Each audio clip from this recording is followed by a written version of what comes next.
Hello friends, welcome back. It is time for another playthrough of Kingdom Death, and you'll have to excuse me, we have a foster dog here in the toy room with me, so there may be some instances where we need to make sure that the foster dog is okay. She's currently sitting in the corner looking at me, so actually I wonder if I can... you might even be able to see her in this angle. That's the wrong angle. That's the wrong angle.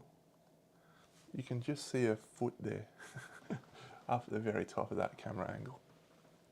You can also see the screaming antelope, so I'll just zoom in a smidge. There you go, screaming antelope. Anyway, campaign's going well. We're on Lantern Year 6 now. And I said yesterday that I was just going to slow things down and play slow. And that hasn't really happened at the moment, but it will. It will. But I've just had a lot of enthusiasm this weekend. The actual expansion arrives tomorrow. So that's really, I'm really pumped for it, that's all. What else have we got going on? Yeah, so I'll run through some stuff about the campaign, the settlement, the survivors, all that sort of stuff. And then we'll dive straight into Lantern Year 6. It's going to be a level 2 screaming antelope, which is exciting. Before we then head to our first phoenix, we'll go fight a level 1 phoenix, I think. Be nice to get some phoenix gear. We may be, yeah, we're probably okay for a phoenix. We're probably okay. So I basically just made a couple of weapons yesterday, but let's go through the survivors. We're in the settlement of El Screamador, by the way. So we've got Minerva, who has Insanity 10. Bit of a risk wearing the Screaming set, but that's okay. Actually, I don't need her to wear the Screaming set anymore. I don't need that. We might be doing some very rapid changes at this point because I don't need her to do terrain anymore. She's got the thing, so maybe we'll change Isis to wear the Screaming set. What do we think about that plan, Deno? Yeah. She's got 1 strength. Hey, Mossy. Mossy's talking to me on the camera that we've got to watch the dog. What a legend.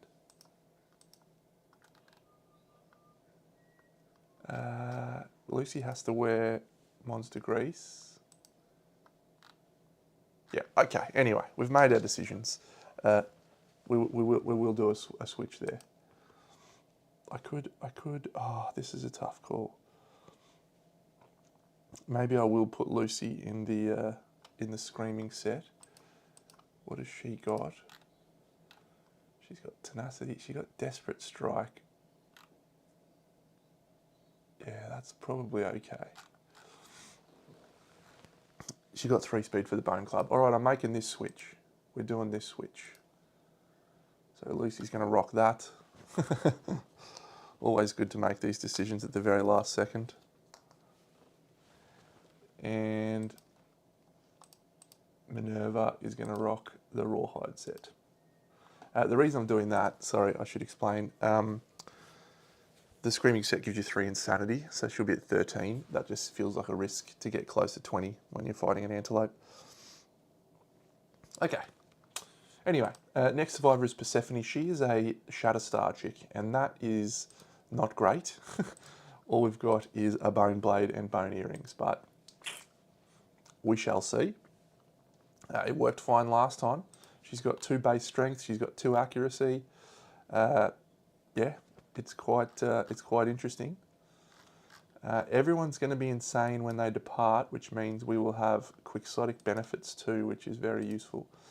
Lucy, lots of good stuff on Luce, perfect hits, and yeah, she's an animal. Strength 2, evasion 2, accuracy 2. And Socrates.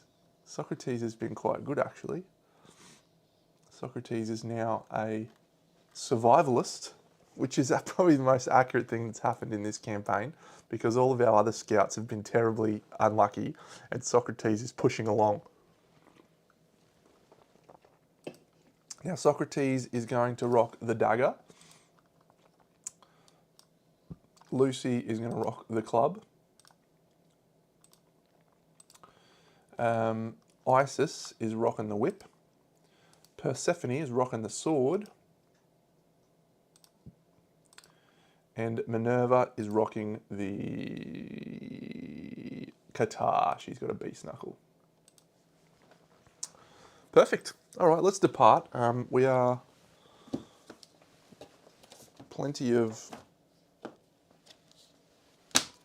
We'll need that. I didn't make leather, so we don't have our things yet, but we're not far off. Not far off. Showdown, Kingsman, we don't need you. Phoenix, we'll see you soon. So yeah, level 2, we did get an early ambush last time, which was great. If we get that again, that'd be great. But we will have to contend with overwhelming darkness for the first time. I mean, I'm chasing collective cognition. It's always the great aspect of Ark Survivors that you are constantly pushed to chase more aggressive prey to get that collective cognition up.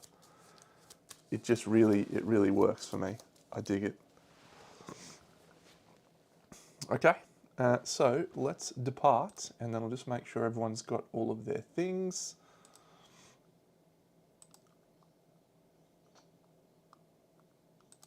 Why did you get 3 insanity? Oh, because everyone departed with 3 insanity. Yeah, so she would have been 16. Okay, you got your 1 strength and your bonus survival from being quixotic.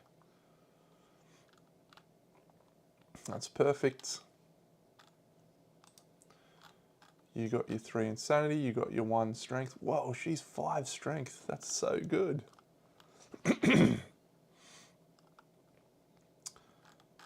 Yep. Old Isis has her quixotic and her luck token, and she's got Guardian. Lucy Lou, she was insane, but she does not have quixotic. And Socrates rocking in here. Very good. So we only have 1 Dreamist who has survival 4. Okay. So the first person to take this hunt event will be Minerva. Teething. Each survivor may scavenge.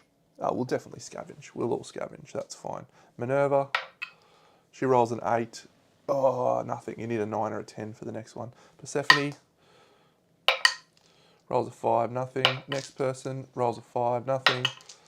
That's a 1, so Lucy is going to suffer 1 damage to her arms. And our Scout rolls a 5, so no flat tooths today. We have a golden dagger. So Persephone's found a golden dagger. Without hesitation, you make a dive for it. We don't roll a 1 or a 2 here.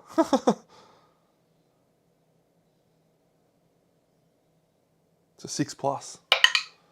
That's a 9. Obsession. All right. How good.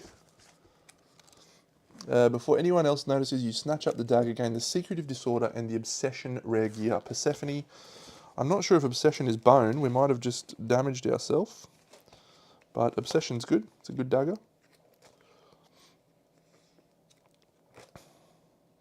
If I can find it. The collection of rare gear that we have now is very many and varied. It means finding anything takes a while.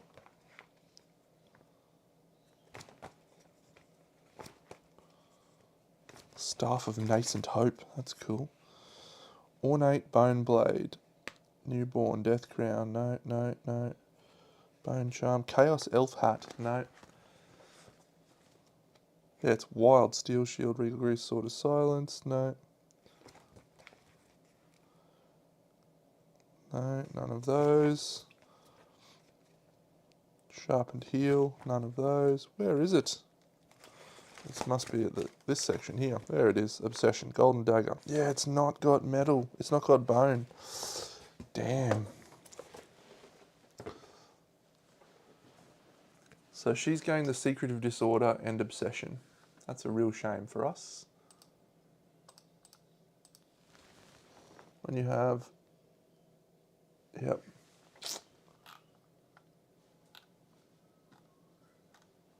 Everything is awesome. What do we need to do for her?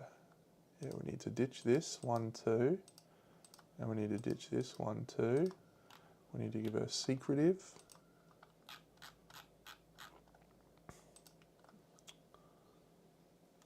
And we need to grab the Obsession rare gear. Cool gear piece.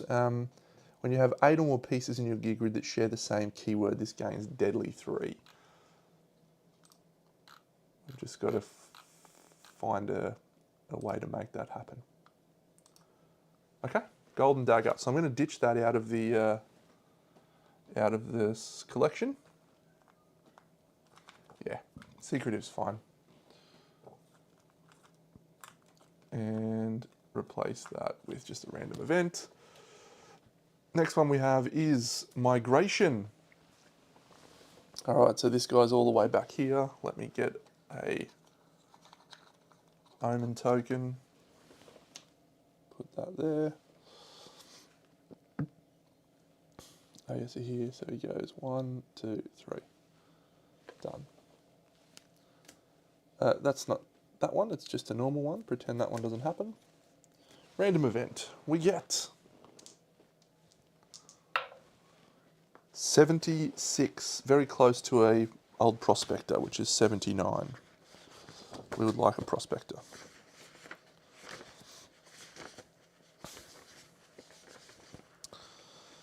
'76 is Dream the Way. The survivors have vivid, fevered visions of what lies ahead. All at once, they are startled awake and frantically compare the horrors they saw. Each survivor rolls 1d10. If any survivor is a savior... Oh yeah, that's cool. No. Great. So we'll roll from the top down. So Minerva rolls a 7. Next person rolls a 9. Next person rolls a Lantern 10, followed by a 4, followed by a 3. So nobody has matching survival stories.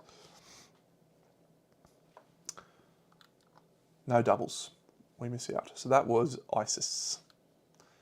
She's sleepless, which means she's not gaining any dreams. Uh-oh. Baby and the Sword. Do we want to risk the Sword of Silence?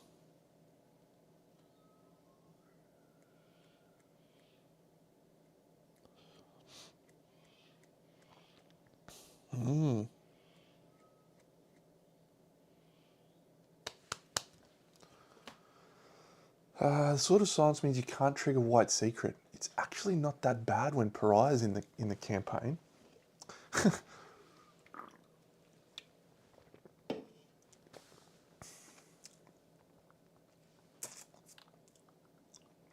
And this person is Socrates. So Socrates might be going to capture a baby for us. We are dealing with Red Witches and Pariah. Has already used their reroll. Don't really want to lose this guy at this point.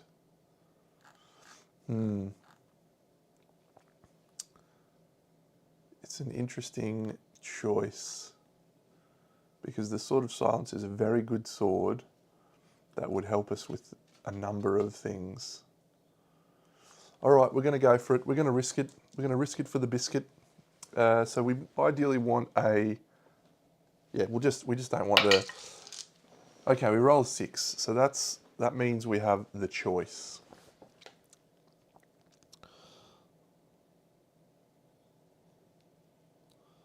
Sword of Silence or 1 Courage and the Newborn rare gear. I would like a newborn. I would like a baby. The survivors may grab and dash. So you get 1 Courage. if you select this guy. If you take the baby, you get courage, but if you take the sword, you get nothing. You get a disorder. So that's the newborn, which is -1. Oh, your weapons are slow, and that's not a problem. And the Sword of Silence, sentient, irreplaceable, unique. Gain sharp if you have 5+ understanding. While your settlement has this sword, ignore white secret and white speaker. G'day, Cindy. Sword of Silence seems like a really good thing to deny the pariah. But I want that population so we can get to 15 and have an accept the darkness roll.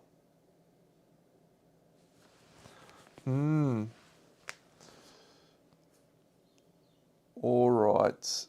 I am going to take the... I don't really want the disorder. What do we got? Codependent. I suppose we could get rid of the disorder codependent if we get another one.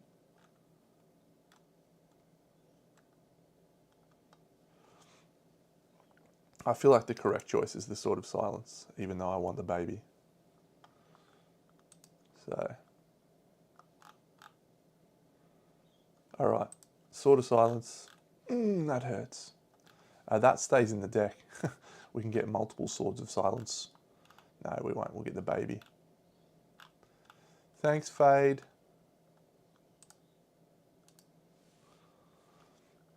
Thanks, Fade.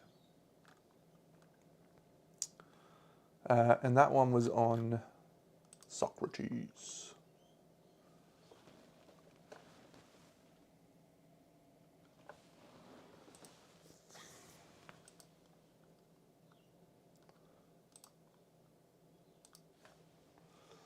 Okay. It feels bad. I think I should have taken the baby. Such is life.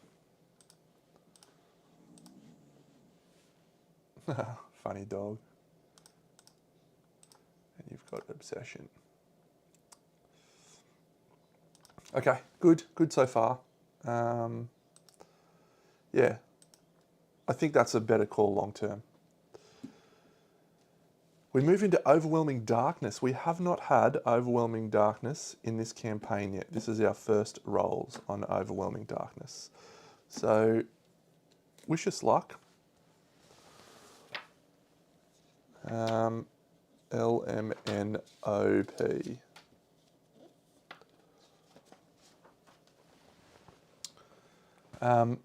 We don't have anyone walking the path of the brave. I don't think anyone's got enough courage. No, I actually need leader fighting art to make my Guidon Lance. So we're all walking the path of the insane. Every one of us, yes. Is this spend all your survival or die? Yeah, we don't want that. Post-traumatic stress. Yeah, we don't want that. Okay. We really want 4 to 6 or 10 plus. All right, let's do it. So starting with Luce. Oh, that's the wrong colour. Luce rolls a 9, so she's got 1 insanity.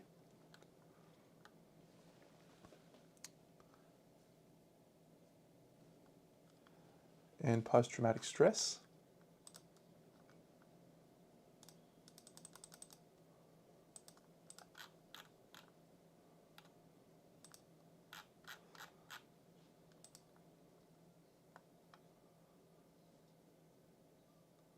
She'll just use grounded to get her insanity up to 2. Fine. Yeah, Minerva. Minerva rolls an 8, same deal. Okay. I mean, that's fine to get her insanity to 1. Hey, Def. Also gaining post-traumatic stress, we will get rid of Prey, obviously. That's good deal. Next person, rolls a lantern 10, get a crab spider. Yes. Persephone, you crab spider fiend. Isis, the shining savior of the lion. Isis rolls an 8. She's also got post-traumatic stress, which is fine. She's going to get rid of hyperalgesia. And her insanity goes down to 1. Little crab friend. And then our last person is Socrates, and Socrates manages a 5. And that's suffer 1 event damage to a random hit location for everyone. So everyone's going to suffer 1 to the boots. Socrates. Oh.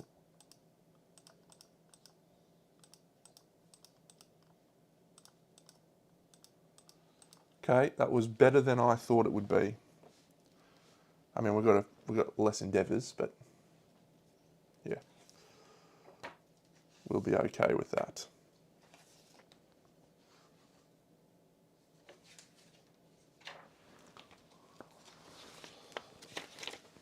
Where did I put that stupid thing? Good work, Deno. All right, we're here, and he went back 1, 2, 3. Can't see because of my face. Shuffle these again. Good little crabby, little crab mate. Good work. All right, we have Devoured Grounds. If any survivor has 3 understanding, we do, which is pretty cool because thanks Pariah. So we skip that space and we're now back to Persephone, and she flips a dead antelope. Yeah, we're gonna jank this. I didn't jank it last time, but yeah, that's a 3. That's perfect. 1 random vermin resource, 2 random screaming antelope, and that's it. So here's the 2 screaming antelope, and we make it to the showdown. Perfect. A successful hunt, 1 shank bone and 1 spiral horn, followed by a vermin, a hissing cockroach. If you are insane, you must consume this. I don't think we are insane. Very nice. Perfect. So we'll apply some arrival bonuses. And we are ready to fight. So we've set up the mandatory ones.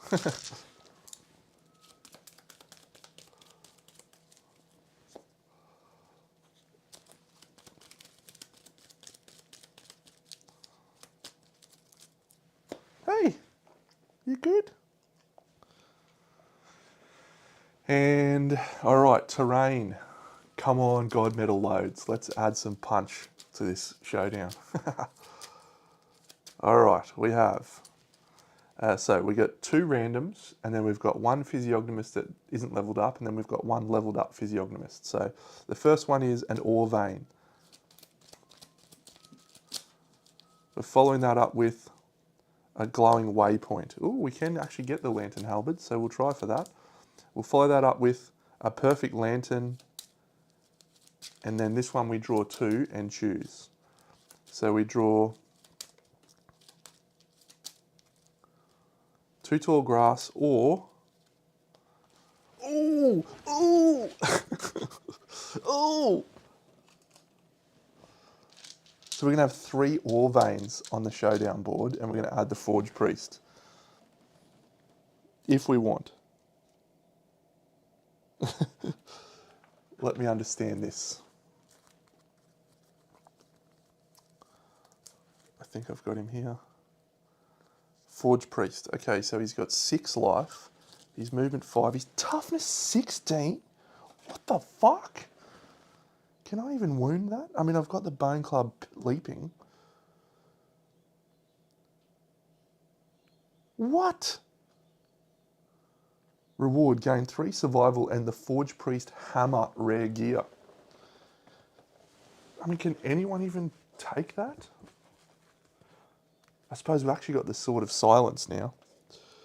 Where is this Forge Priest hammer? Cumbersome, devastating 1. Oh, it's got flinch tokens. Oh my god, it's actually amazing. Let's do it! Let's do it! Forge Priest! Alright, let me grab the model out.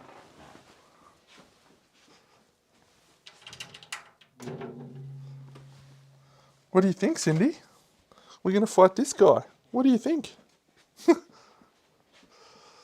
Now, I can set him up anywhere, can't I? If there are no ore veins this minion leaves, remove it from the board. And where does he get deployed? The thing says, add the Forge Priest trait to this. So we can deploy him anywhere, it sounds like. Wow. Well, this was not anticipated. It's exciting though.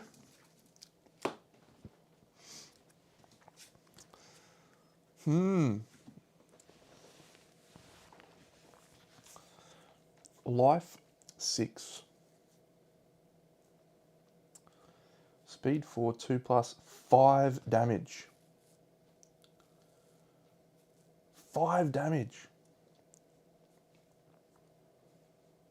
That is ridiculous.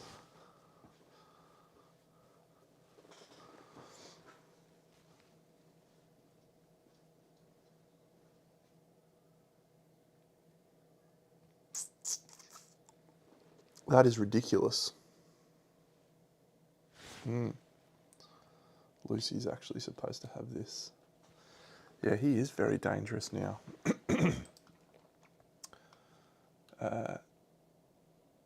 Lucy's got a bonus evasion. And Minerva, who I switched, has got that. Well. Well said, Chicken Man. Have I got anyone that can fight him? Because I can just take Tall Grass. He was one of the last flips. It could be the Tall Grass or the God Metal loads. I could get 2 iron out of it because I've got Screaming stuff. And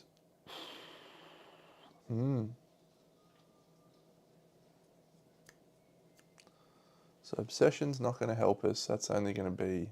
His toughness 16, is he? Fuck me. So the Leaping Bone Club is going to get to what strength? I don't want everyone to die, you know? So Lucy is going to be strength 2. She's going to charge with her... If she gets a perfect hit,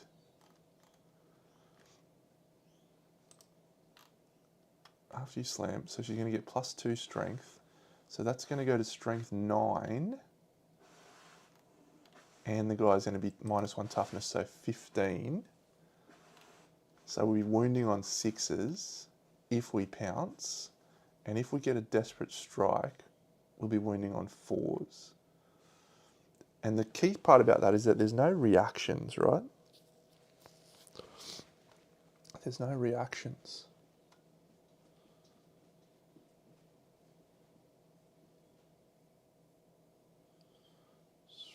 And then we've got the Sword of Silence, which is sharp.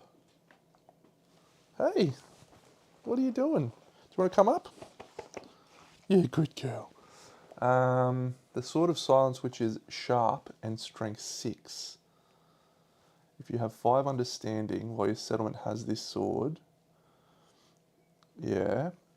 And we have got the Royal Scalpel as well. There's no criticals, but the Royal Scalpel is going to be what strength? I'm sort of trying to talk myself out of this. She has Shatterstar, which means when she attacks with a frail weapon, it gets +2 strength.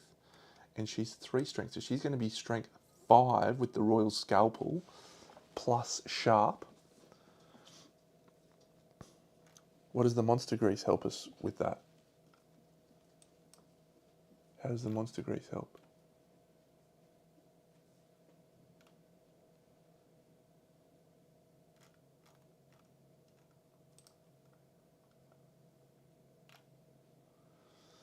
Like, I reckon I can do 5 or 6 wounds in a turn.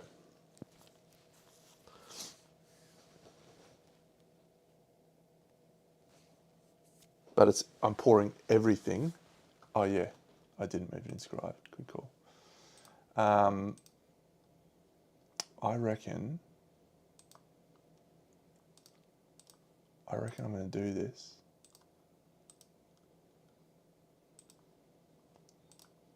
This is a stupid decision. This is a stupid decision. If we beat him, it's worth it.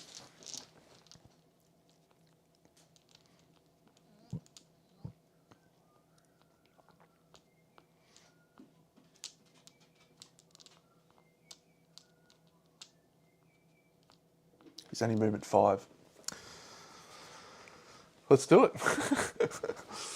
This could be a terrible, terrible decision, but I could also grab the glowing lantern as well, because I've got a lot of strength coming my way.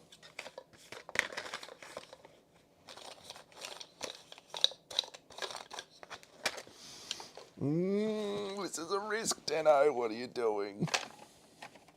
You said you were going to play conservative, you idiot.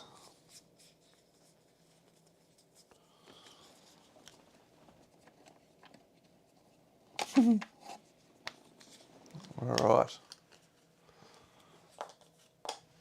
Yeah, if there's no iron on the board, he runs away. But I don't know. I reckon it's worth a little dibble dabble.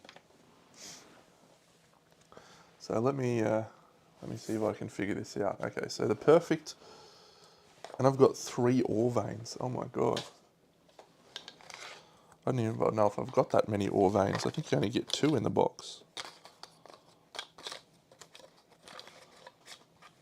2.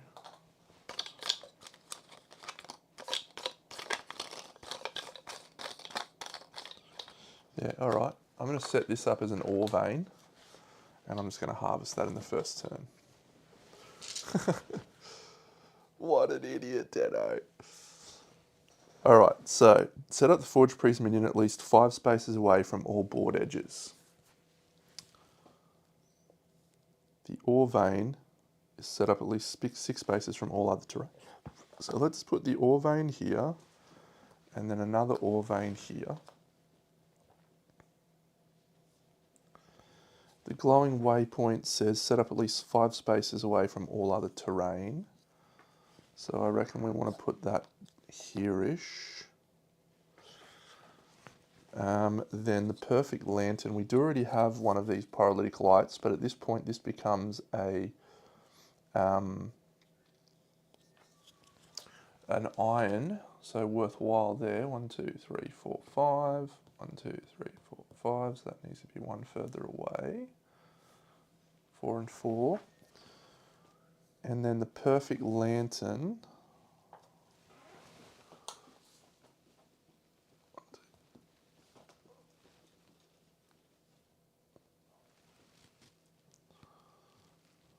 Okay.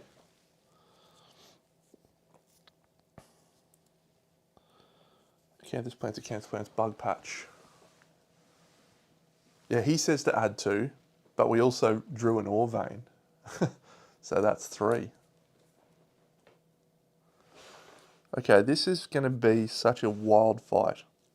So where do I want this guy to go? I want him to basically move towards this ore vein and do nothing else. And I want to charge him with Lucy. So he's going to move. She's going to move 1, 2, 3, 4, 5. She's going to be there. She's going to pounce him to there. And then we'll do the scout, who's going to walk forward and punch him with the Sword of Silence. Hi, Amalia. Yes, I did draw the Forge Priest. So bad. I'm such an idiot for doing this. It's going to wreck me. And then the other person who I think can do the damage is purple. So, and she's got frog boots. So that's fine. Who's got the bonus strength? Persephone's strength 3, so she's a chance of grabbing the halberd. And at this point, that's fine. Isis, yeah. Yeah, all right, so we want to try and grab the halberd with Persephone, so we'll put her next to the halberd.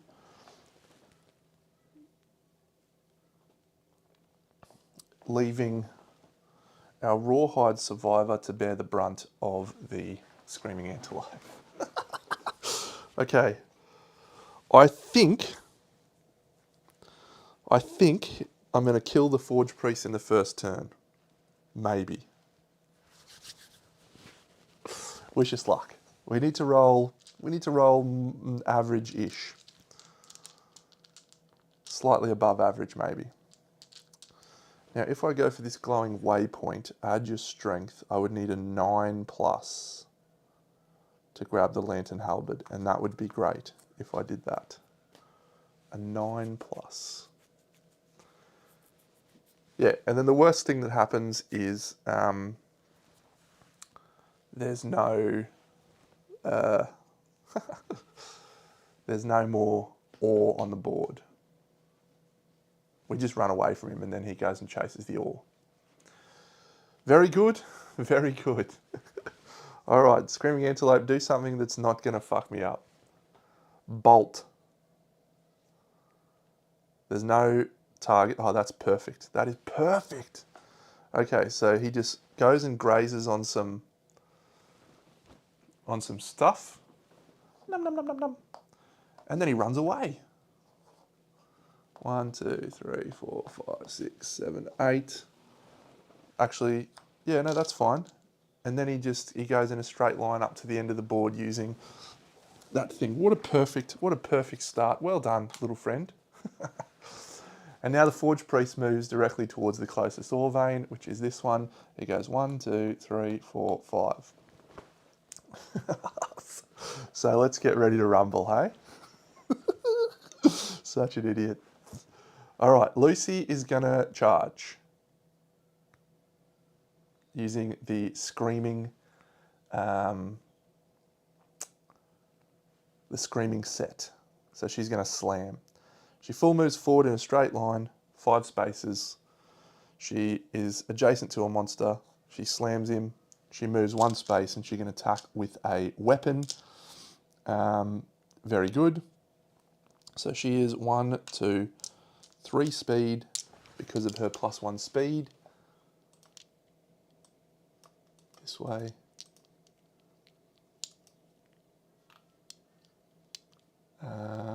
And if she rolls a perfect hit, she gains Desperate Strike. And this guy's -1 toughness for the rest of the round. No perfect hits, but 3 hits. So we're wounding on 4s. 9. No, we're wounding on 6s. Yep. 6s. Yes, we didn't get the perfect hit. Okay, first one. That's a miss. Second one. That's a miss. Third one. It's a wound. All right, so he's got 5 wounds remaining. We're still okay. The scout's got 2 surges. So we're going to dash with the scout. 1, 2, 3. Okay, so the scout's going to swing with the Sword of Silence. 2 speed, hitting on a... He can't gain those. He might as well spend those 2 survival tokens to gain nothing.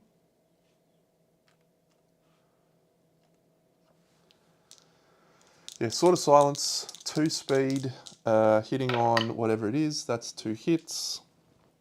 Okay, so he's got Sharp and Strength 6, 7. He's down to Toughness 15. So we need an 8 on 2 dice. So that's a 14. So that's down to 4 wounds. And that's not enough. We're down to 4 wounds. So we'll surge. I already paid for the surge. Cool. 2 hits, no perfect hits. That's a critical, which does nothing. Okay, so we've got him down to 2 wounds. Come on, Deno. Come on. Okay, I could use the Beast Knuckle now. But that's going to need... Oh, what's the Beast Knuckle going to need? Okay, Scout's completely done. Lucy's still got a dash surge to use the Cumbersome. But we've got the Royal Scalpel now to go. So we need to do 2 wounds with the Royal Scalpel. Okay, so she's going to go 1, 2, 3, 4, 5, 1, 2. Dash. Royal Scalpel 3 speed. And she is strength 3. Oh, after a survivor in your field of view makes a roll, you may intervene. I'm actually going to do that on one of Lucy's rolls, needing a 6+. No, that's fine. We'll save it. Lucy's got 1 more. Okay, Royal Scalpel 3 speed, hitting on 2+. 3 hits. Come on, Dano. It's sharp. It's strength 3. And we've got Shatterstar, so that means it's strength 5. So we need 10s. That's a 10. He's got 1 wound left and I've got 2 rolls to go on a 10+. Dano. No, it's not enough, but we can go 1 more time. Come on, Dano. No, it's only an 8. Okay, that's fine. We'll surge with the with the Royal Scalpel.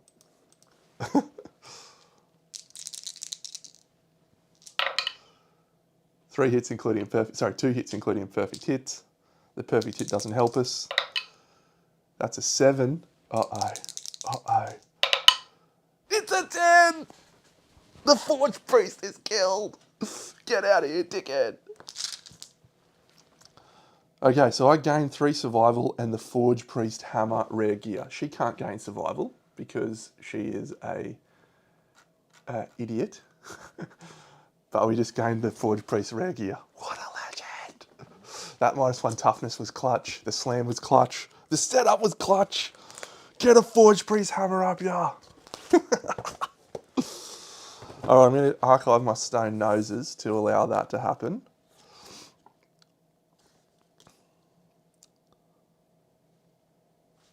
Cumbersome, devastating 1, irreplaceable. Hey, Flamingo.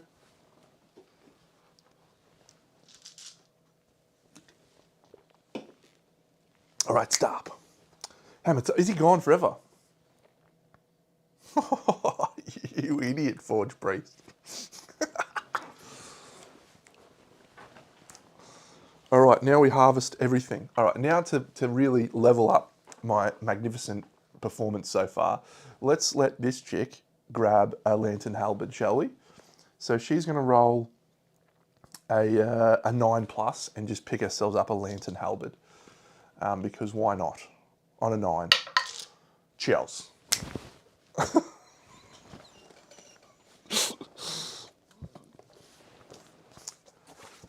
Cheers.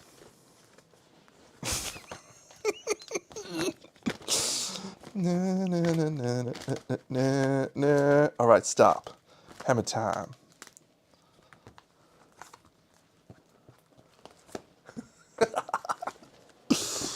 Oh, get around it. Get around it. Good girl, Cindy. You're a good girl. Okay. This is just glorious. I'm very pleased with this turn of events. We might as well move over here and harvest some iron, surely. Surely we do that. Lucy can still dash and surge, by the way, so she's got some stuff we can do. We might go, actually, maybe we won't harvest the iron with her. I really want to get all that iron now. And that chick's going to, yep, okay, so I won't do that. Instead, I'll move 1, 2, 3, 4, 5. And, yep, I think we're okay. So that is a Lantern Halberd, that is a Forge Priest Hammer, and that is a Sword of Silence, all on this hunt. It's fucking outrageous.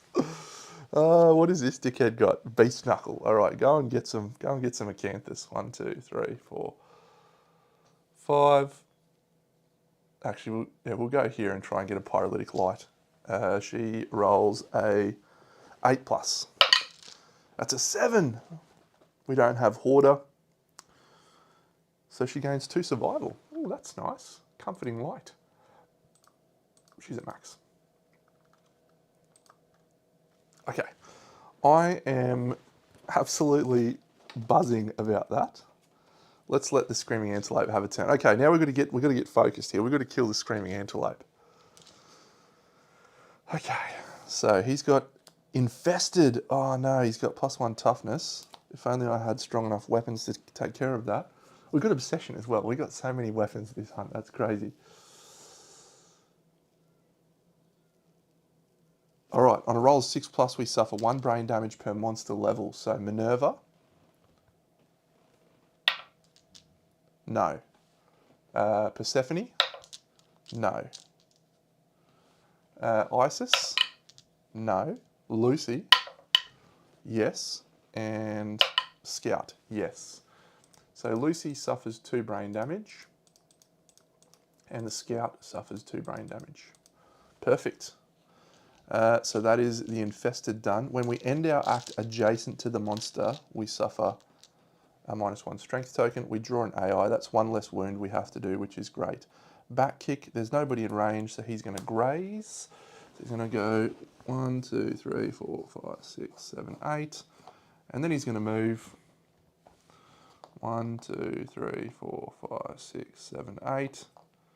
Just perfectly positioned, really, when you think about it. Perfectly positioned.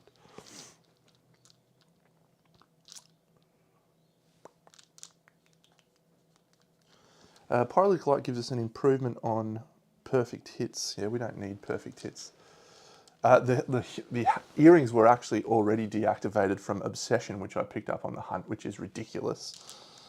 And I'm not going to attack with the Lantern Halberd because I've got Shatterstar and Unrestrained. So all of my weapons are frail.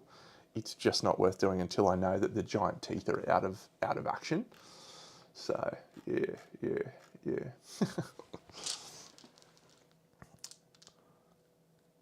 Okay. The Forge Priest Hammer seems totally fine. Cumbersome, devastating 1.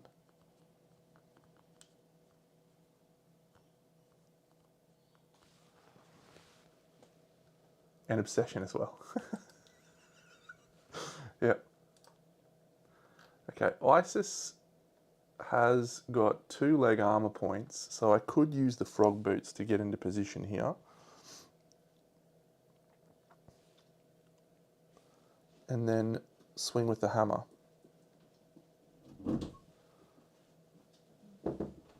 Coming in, Moss? Yeah, okay. Oh, okay.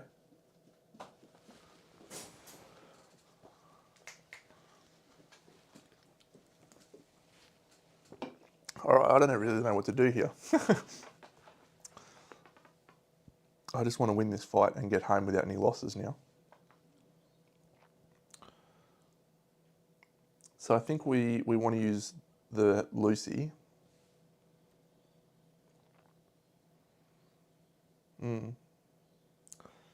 Let's do the Scout, actually. Let's use Grimjaw and get that out of the way.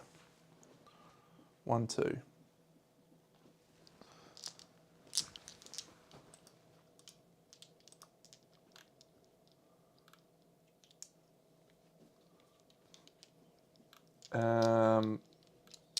Yes, Quixotic, -1 permanent accuracy. So yeah, we're going to hit the Antelope with Grimjaw. It's hitting on a 4+. We get 3 hits. Failure reaction, wound reaction, wound reaction. All right, we'll save this wound reaction till last. I've got to zoom here. So the pallet is, what strength are we? We're 4, 5. And this guy's now toughness 11 because of the Infested. So we're 6s to wound.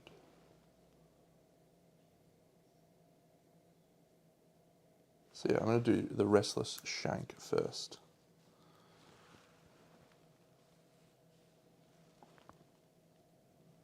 Yep, that's fine.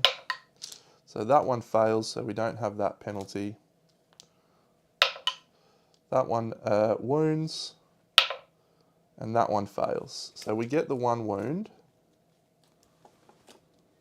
on the Grimjaw, and now the Scout's going to get the heck out of dodge using a dash.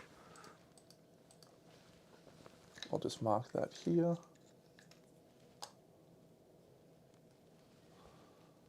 If you wounded the monster at least once, gain 1 monster resource. Perfect. So he's going to dash away, so he's not going to end his act. 1, 2, 3, adjacent. So he's not infested with ticks. That's only a -1 strength token, so that's fine.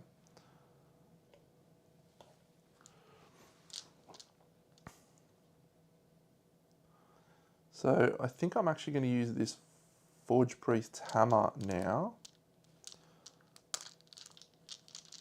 No, let's use the Beast Knuckle. Let's do this. We're going to go into the blind, 1, 2, 3, 4, with the Beast Knuckle and get -1 toughness. Should have probably done that first. 2 speed, 6+. Has dashed.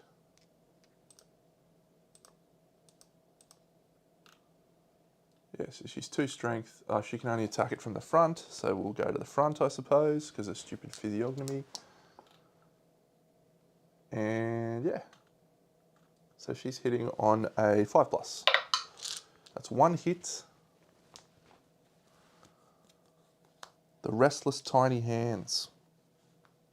Use the lucky blue dice. Gain +1 insanity if we fail. We don't fail, which is good. So we don't crit. So -1 toughness. We're back down to toughness 10.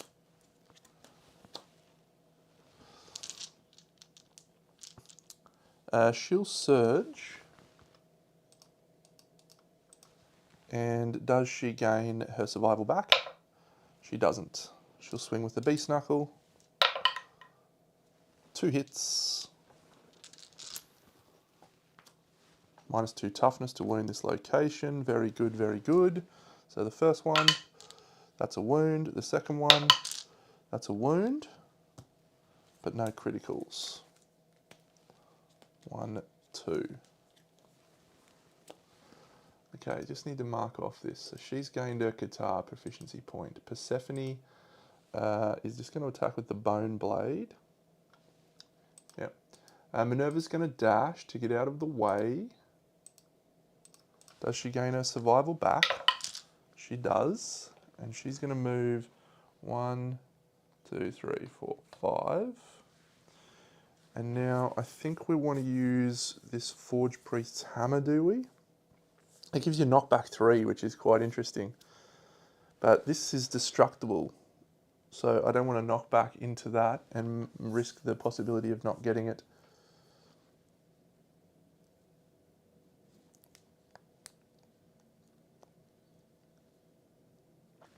Yeah, it's okay.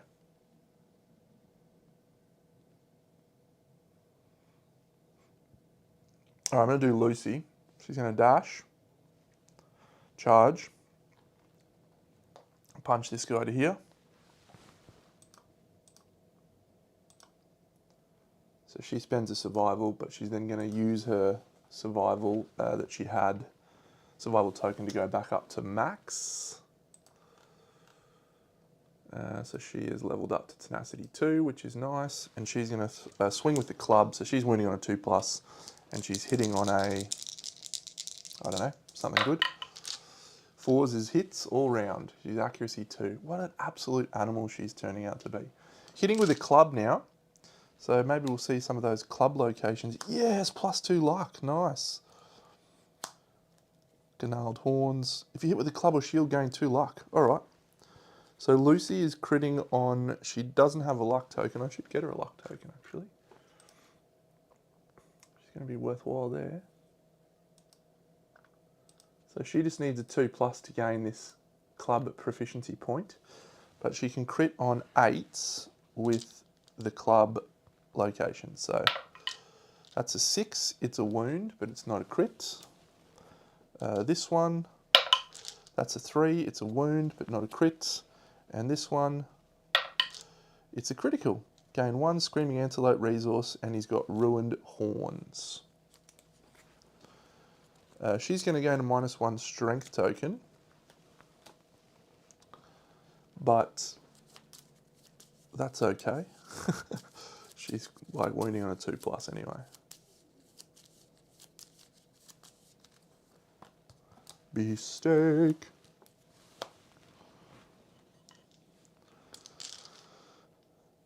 Okay, let's go Forge Priest's Hammer. Yeah, we are still going for the iron. I think it's best to get him as low as possible before we start trying to grab stuff. Because she's the best person to grab stuff, but she's also the best person to damage. So he's down to toughness 10. Lucy gains a -1 strength token right now. So we're going to go 1, 2, 3, 4, 5 to here. And we're going to swing with the Forge Priest Hammer. Oh, actually, what I might do is when I dash her, I might dash her to here. Oh, hang on, she doesn't have Guardian, does she? Is it the other one who has Guardian? Yeah, no, she doesn't have Guardian. Okay, it's the Scout who's got Guardian. That's fine.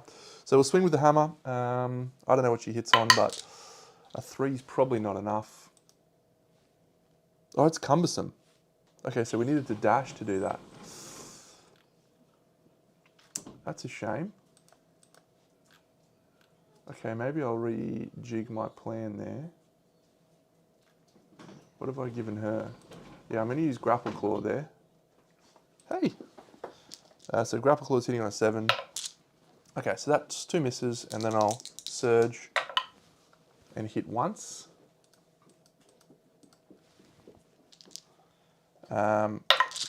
That's not a critical, but it is a wound. Yep. Okay, the Forge Priest Hammer is a little bit harder to rock with, then it's devastating, so we need to use the Screaming Set. We're actually going to give that to Lucy, right? She's just going to plow people with that. It's not slow, so she gets +1 speed. It's speed 2. Get out of here. All right. I'm just going to go 1, 2, 3, 4, 5. 1, 2, 3. Yep, okay. So she'll go into here, and she's going to attack with Shatterstar and the Bone Blade. 206+. It's actually on a 4+. Got a perfect hit, which I don't think helps us. Persephone. She doesn't have anything for perfect hits. You want to roll some dice for us, Moss? No. Okay.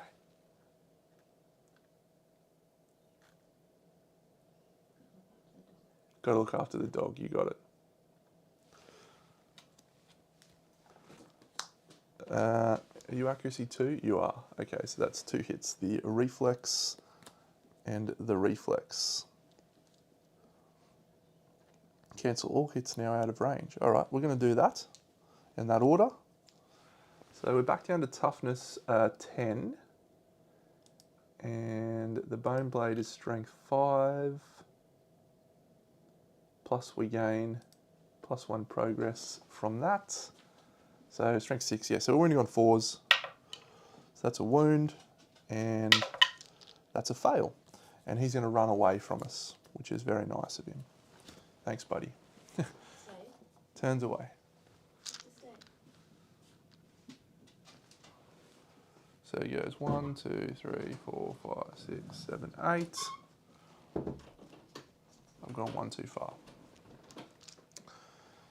So I think that's all we're going to do.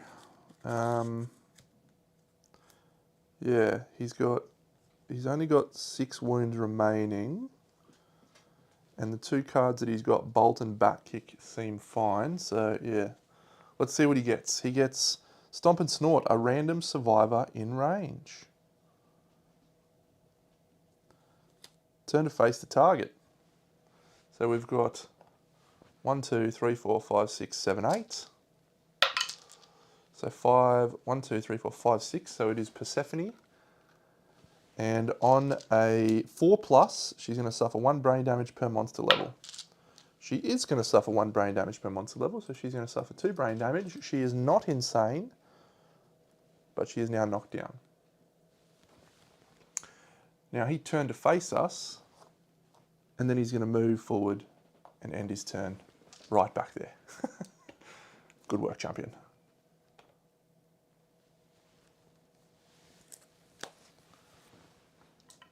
Okay. So we should be able to handle this fine.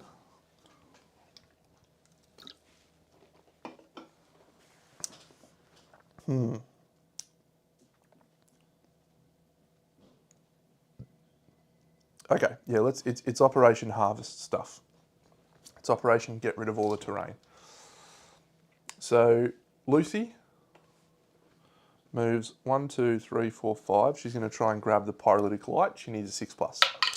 She succeeds. So we have 1 Pyrolytic Light sorted out. Terrain is archived. And then she's going to dash 1, 2, 3, 4 to here, a 5 to there. And she's going to try and harvest that iron. She needs a 2+. She rolls a Lantern 10, which actually goes to 12. She needs a 13+ to get 2. Damn. So that's 1 iron. And that's Lucy done. So she spent 2 survival to do that. Dash and surge. So that's done. Okay, the scout is next to 2 acanthus plants. So the scout's going to try and harvest that. The first one gains an acanthus. The second one doesn't gain an acanthus, instead just gains 1 arm damage.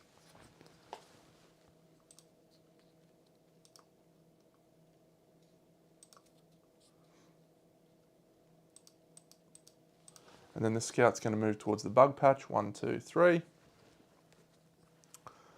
All right.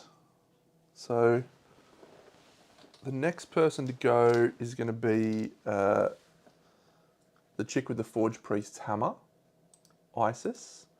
So she's going to use her Forge Priest's hammer and try to hit. So she hits on a 6+, which goes down to 2+, or 3+ or something. So that's a 3. So she hits with the Forge Priest's hammer. If you strike with a club or shield, gain +2 luck to wound this location. Great, we have.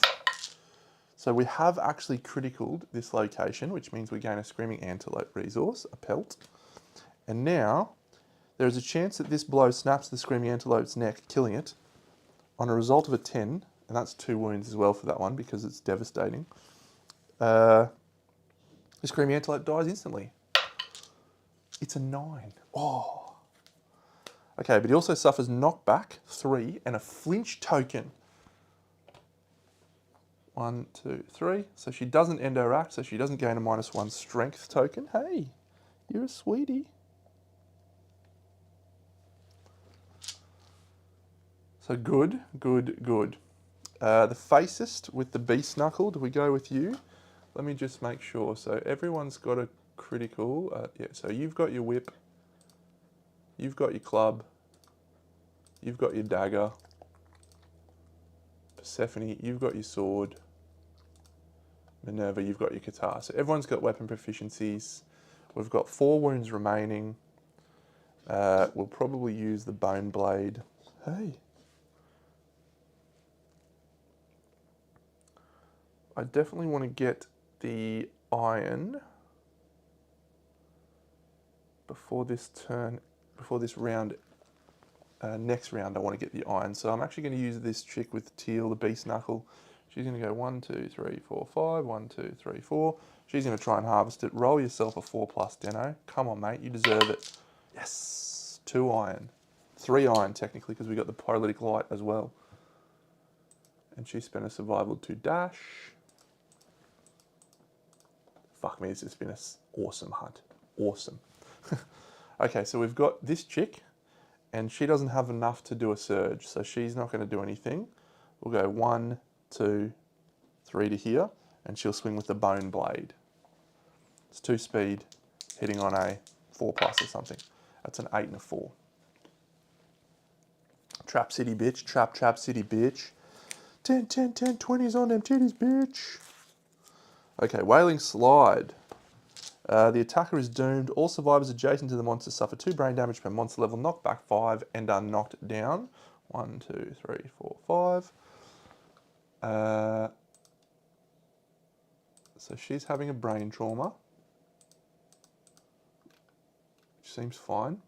She attacked with a frail weapon though, so she leveled up to Shatterstar 2, which is great.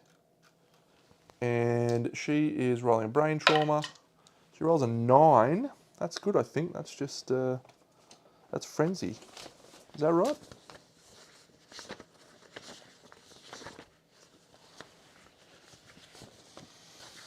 New perspective. You are knocked down and gain 1d10 insanity. She gains 9 insanity as well. Nice work, Persephone.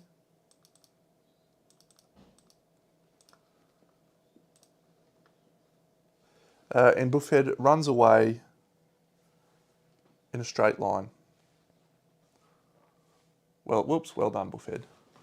1, 2, 3, 4, 5, 6, 7, 8. No, 8 to there. Perfect.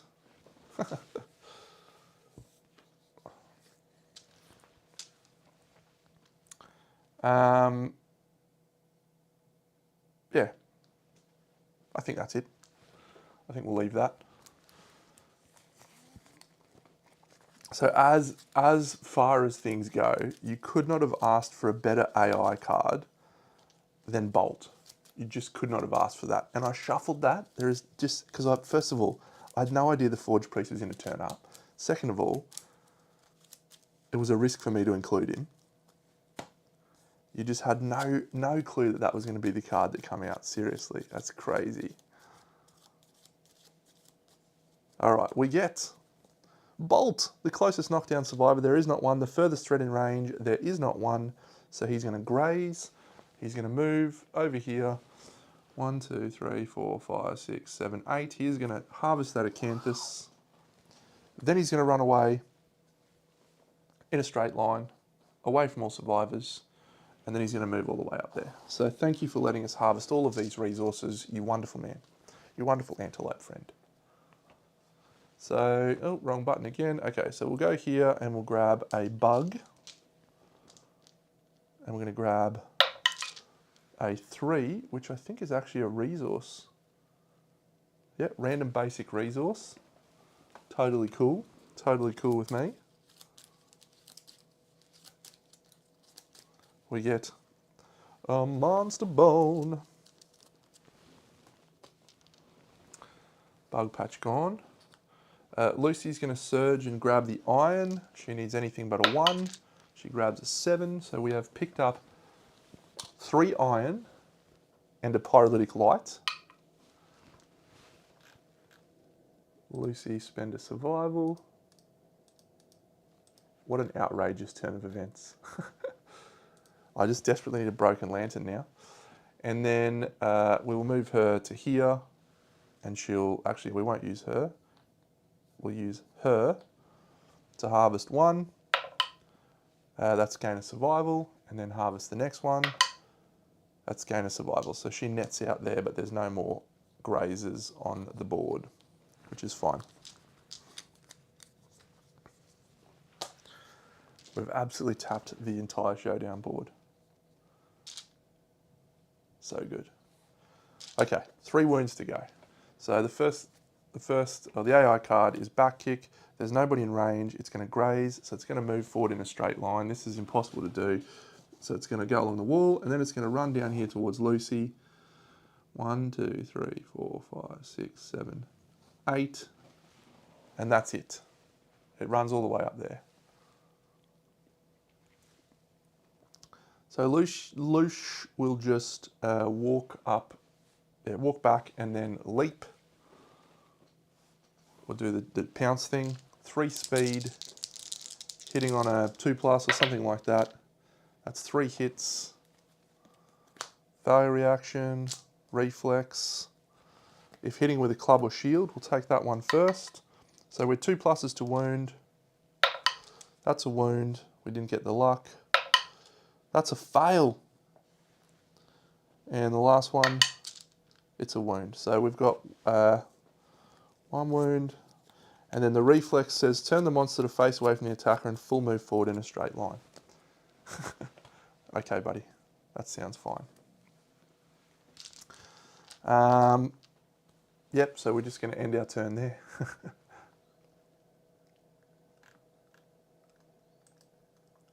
She got anything that's relevant here? Tenacity, already spent it.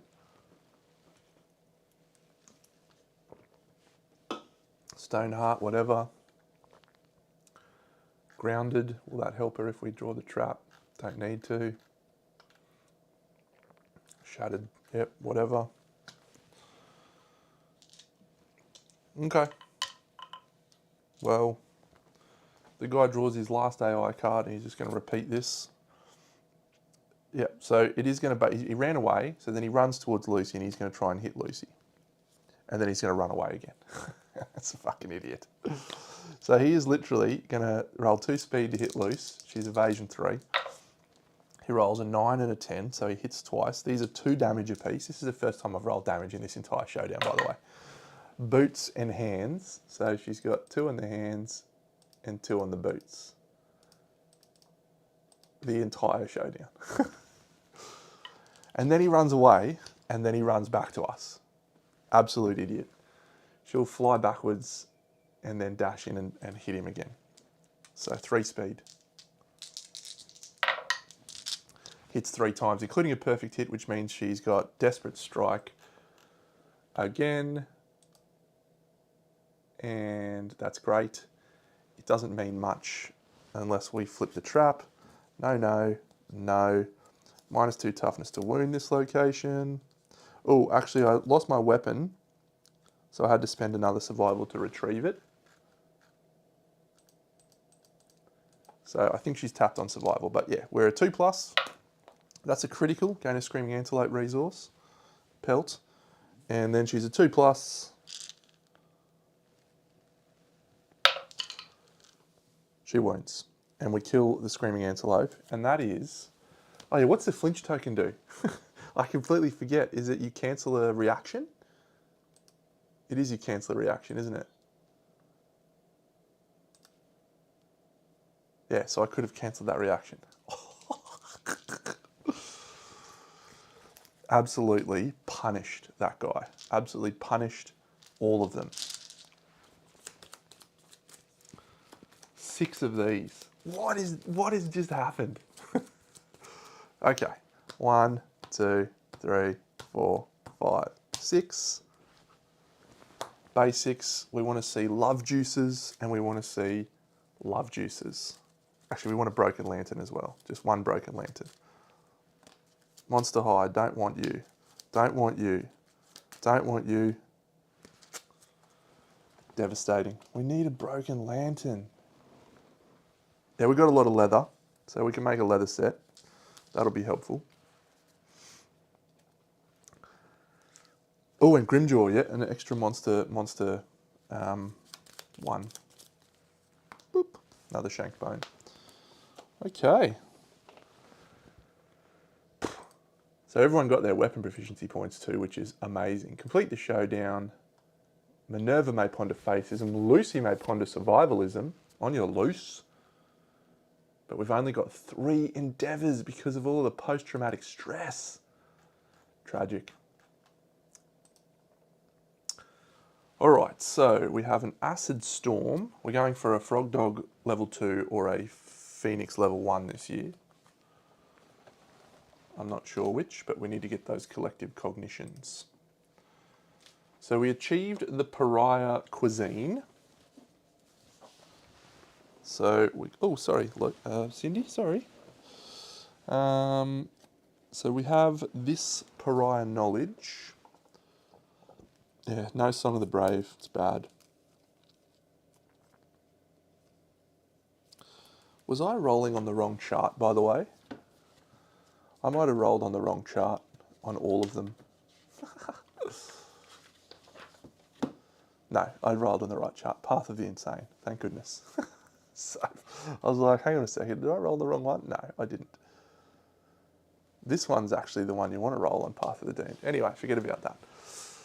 Acid Storms.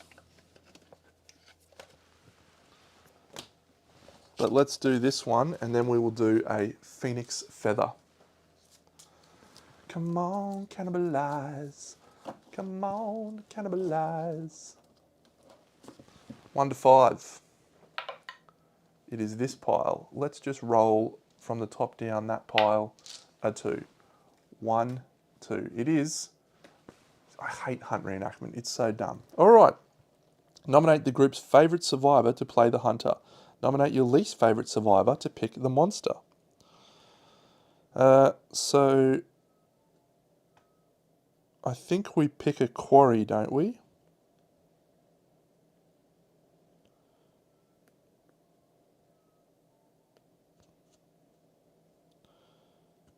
No, you pick a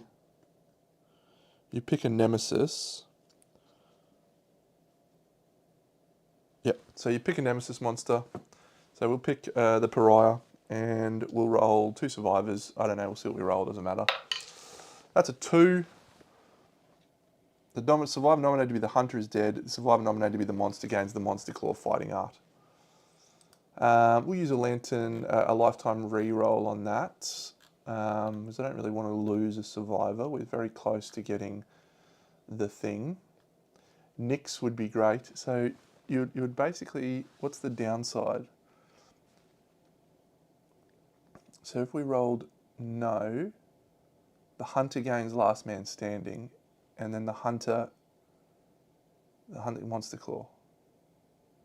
Okay, so we probably could nominate Nyx and give her monster claw style, but then you got to roll for it. Yeah, I don't want that. I don't want to roll for it. Okay, lifetime reroll. We will use Aphrodite. I don't feel like she's doing an awful lot for us. Yep, Aphrodite. Into a 5. Yep, so we get Fated Battle. Both survivors get it. So we'll say it was Aphrodite. Fine. Fated Battle.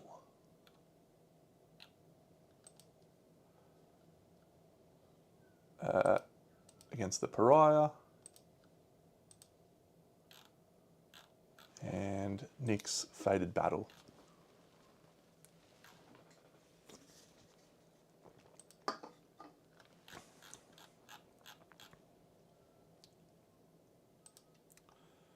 Against the pariah. And Aphrodite has used her lifetime reroll. Can you actually just hold down on it here? You can. Okay, cool. I'll just do that next time.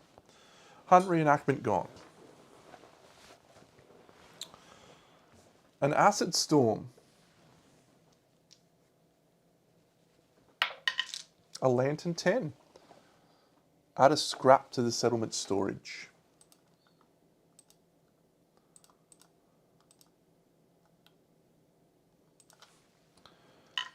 And last of all, oh yeah, we have no music endeavours, fine. And we have no cooking, fine. So last of all, where is our stupid... Oh my god, Skull Eater was so close to the top. Deno, come on!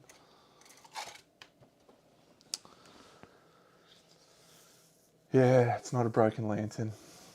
Yeah, the pariah's knowledge, the monster knowledge for the pariah is what? Feedback loop. Okay. So who gets feedback loop?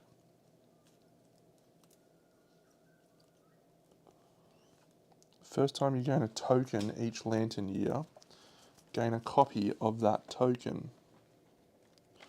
That's got some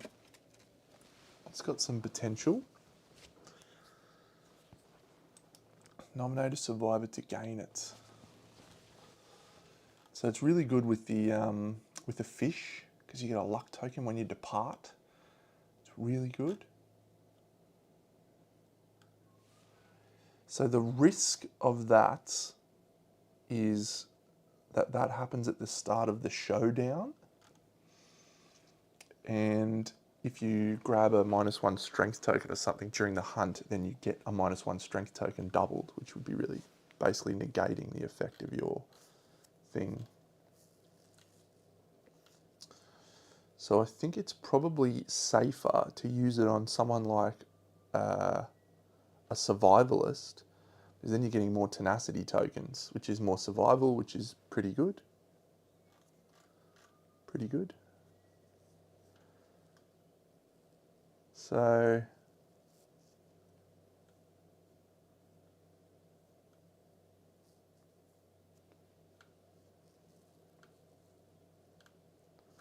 what thing she got? Shatterstar, Guardian. All right, we'll go here. We'll go on feedback loop here and try and get an extra strength or something. Feedback loop. Cool. And what is it when you gain a token with this? Yeah, okay, good. So let's do our pondering. So Minerva, she's gone to XP 7. And she's pondering level 3 Facism. That's quite exciting, actually. Oh, we've got to do the story event. The feather. Phoenix feather.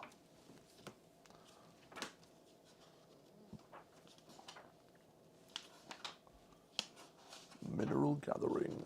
Phoenix feather. Yay! You may now hunt the Phoenix.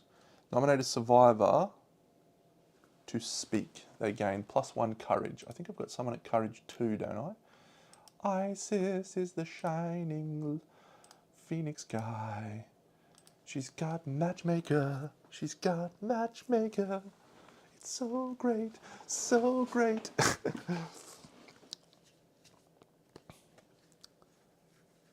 Yep, okay, so what is she going to do? She's going to roll a 2, which is, oh my god, that's perfect. The nominated survivor gains a tail feather. Oh, yeah, tail feather, tail feather.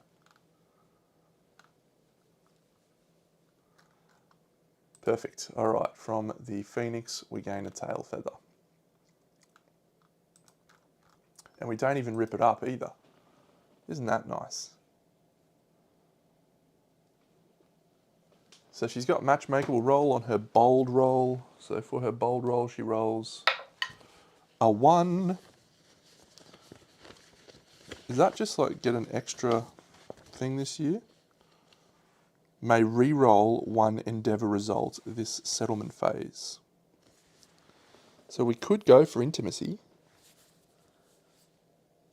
because that's an endeavour. No, it's not. Matchmaker? No. Okay, level 3 Facist. Let's go for Stone Face Engraver. It's a 3 to 8 is the best one.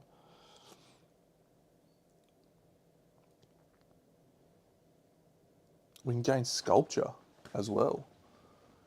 We probably don't want Weak Spot. This is possibly a reroll on this one, so it's a 6. We gain Stone Face Engraver. Come on.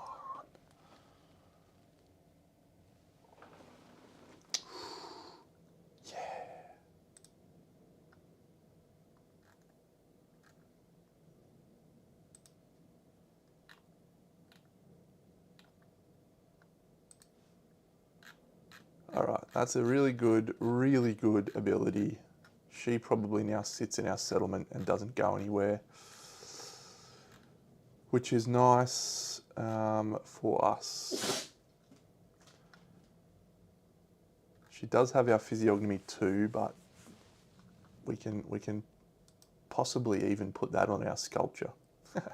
Let's actually draw some stuff from the forum and see what we got. Frog kick. Feedback loop, deconstructive mind. They're all fine. Minerva gains a Lumi as well. Okay, perfect. Persephone. Did she have a level up? No level up for Persephone. Isis, the Shining Saviour. No level up for Isis.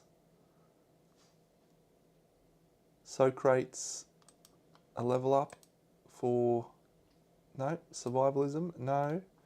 And Lucy Lou, she is leveling up her survivalism.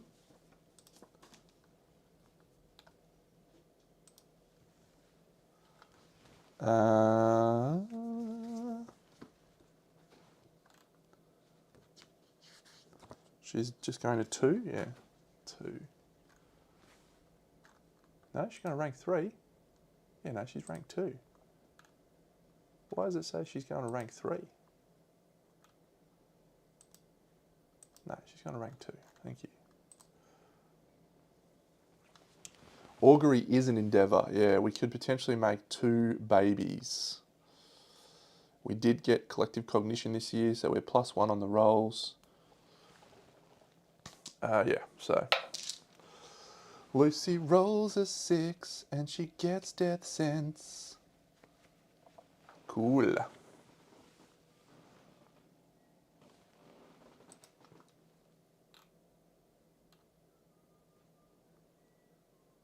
So she's not received a lot of injuries, so yeah, we'll definitely go death sense for her. I've got to make some really interesting decisions about these survivors' layouts now. This is really interesting. We might not have time for a second hunt today.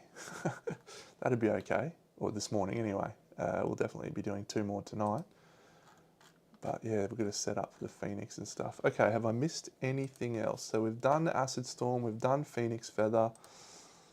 Let's enter in our settlements resources. There was an extremely lucrative hunt. Yeah, when you get a stone-face engraver is when you get a philosophy, draw 2, choose 1. Okay, so I got well, one of our endeavours is going to be on hollow stone. One of our endeavours is going to be on pyrolytic light, and then 3 iron. Thank you, Forge Priest, for your service. Well done. Oh, and we gained an acanthus too.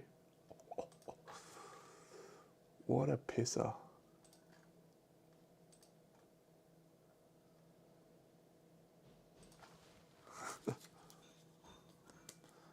Vermins, got me pyrolytic light. Basics, basics. Yeah, wrought ironworks is on. Assuming we don't lose the entire settlement's storage. Pelt, pelt, beefsteak, shankbone, shankbone, bladder, pelt, pelt, beefsteak, shankbone, spiral horn. Okay, so I could make a complete second set of screaming armour.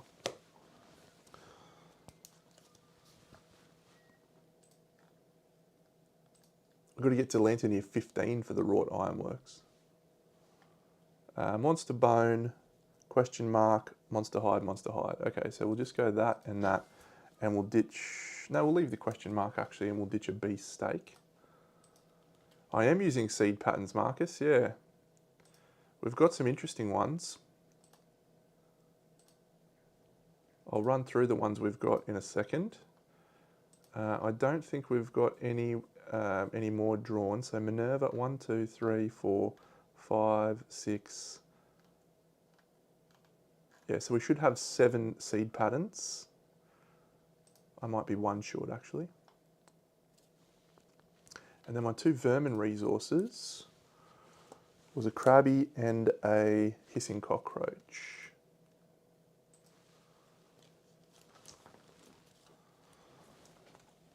All right, so I've got 1 endeavour to innovate. I've got 1 endeavour to hollow stone gather, which leaves me potentially 1 to do leather with. Let's see what we get from this. Still only drawn 2. Bloodletting, look, it could be a reasonable choice. Like I don't really want to add hovel consequences to my deck. because there's a lot of them. Bloodletting does protect us from plague.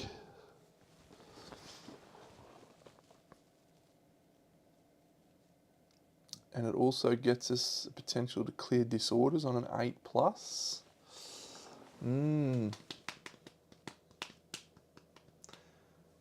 It's probably bloodletting, isn't it? Just in case we draw plague.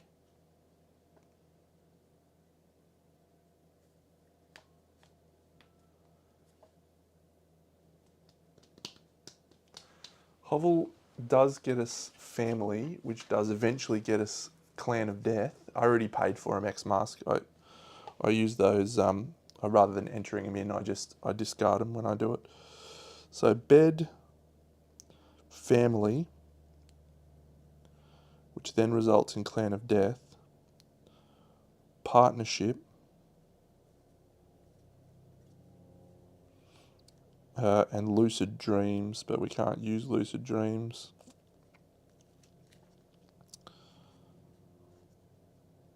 We really need to get Lantern Oven to be able to build the blacksmith, get scrap smelting. I'll take bloodletting just so we can minimize the deck.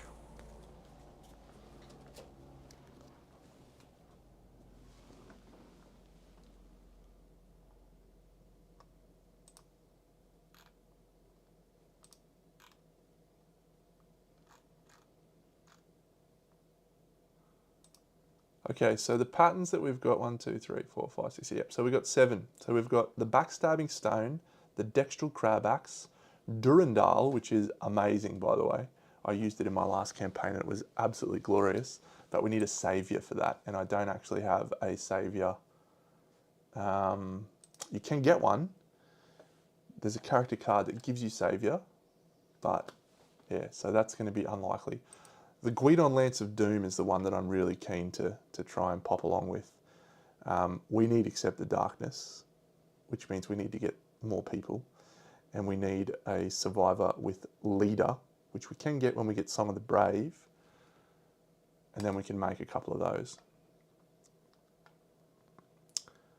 We have had really interesting innovations, yeah. It's been really, it's not always that way, but yeah, when you have a difficult choice, I like that a lot. Reaper Jaw, we need to fight an Era 3 monster and get a bone from it, but we could actually, no, we need to get Grimjaw, we need to get another thing. Scythe of Doom,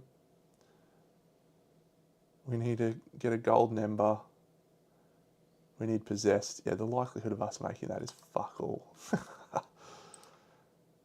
So I think we make leather.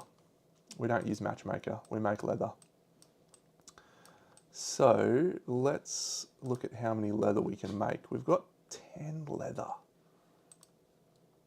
So that's 1 leather, that's 2 leather.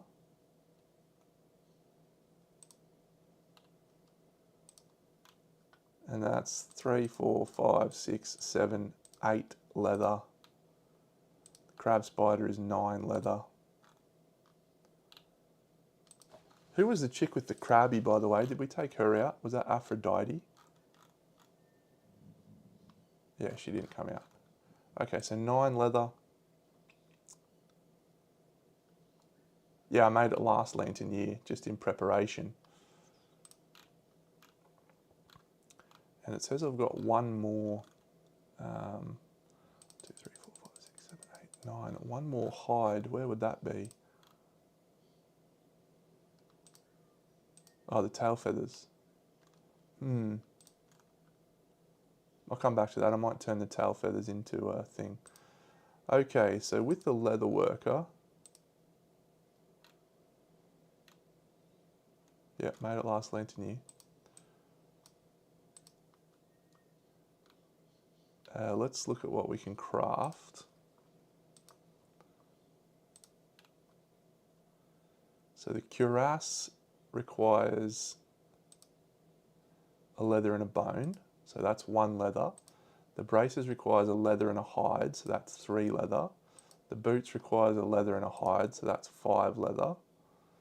The mask requires a leather and a scrap. We'll just use that scrap that we picked up. So that's 6 leather, and the skirt requires a leather. So that's 7. It's just one leather, I'm pretty sure. Yep, so that's 7. And then we make the pickaxe and the sickle.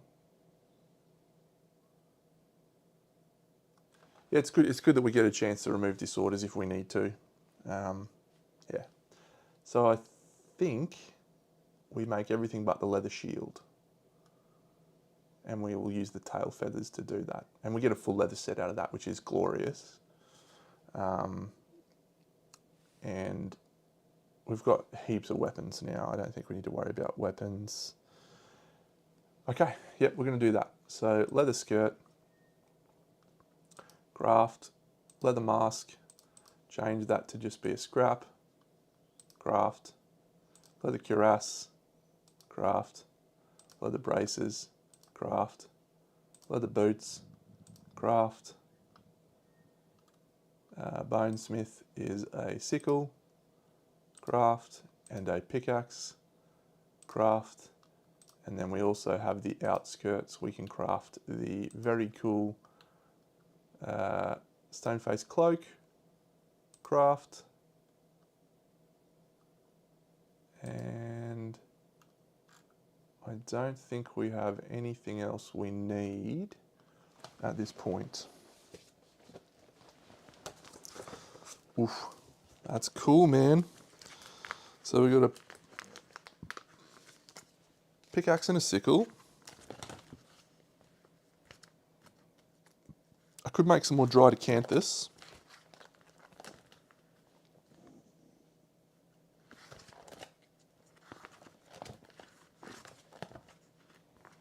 We've got a stone face cloak. We got leather boots. We got leather mask. Leather cuirass. Leather braces. Yes, I did. Yep. Yeah, thanks, Marcus. It's okay to lose them. The more important thing is just having the hide.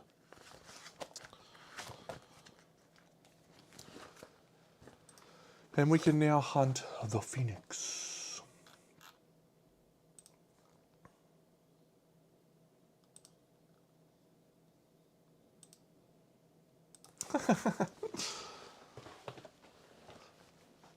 If I could just get 3 more population, I would agree with you. I would agree with you a lot. Okay, so this guy, we're going to keep the cloth, and we're going to keep the Grimjaw, and we're going to put the stone face cloak there. And the cloth, which means we now get clothed and satiated with the scout, which is very nice indeed. The scout's also going to very generously give us a bone pickaxe. Carry that around for us. Thanks, champ. The sickle's going to go on the leather set.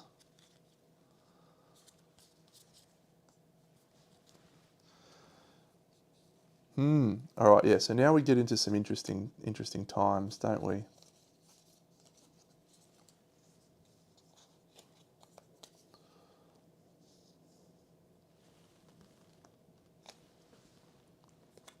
Because I think it's going to be Lucy wearing the leather set. And we've given her a club.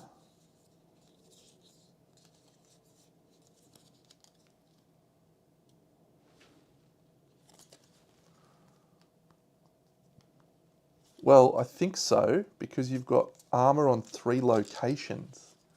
It doesn't say you're wearing armor on 3. It doesn't say you have 3 pieces of armor. It says you're wearing armor on 3 locations. No, I'm wrong. We're at least 3 pieces. Maybe I'm wrong. I can't remember. I think it should work, shouldn't it? You've got 3 bits of armor. Should work. Okay, so does Lucy switch to this lantern halberd now? Because it's a spear. No, the spear goes on the screaming set so that you can use it as a spear.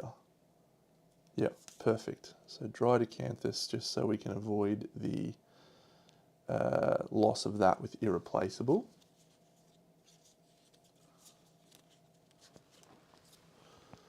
So this and this. So yeah, so we need to decide on a weapon for Luce. So if we went with the club, we're better off with the bone club still because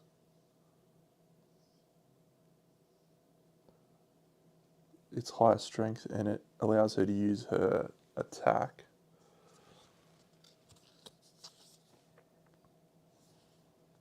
Okay, so that's nice. And then, all right, who's going out? So we probably send Lucy out for sure. Nope, she can't. Okay, Socrates is going out. We might be sending out some newbies for this fight. Nyx sounds like fun. Fist and Tooth survivor. Isis can't go out. Persephone can't go out. Minerva can't go out. Fucking hell. Alright, looks like it's all newbies. Which probably means we're not hunting a phoenix.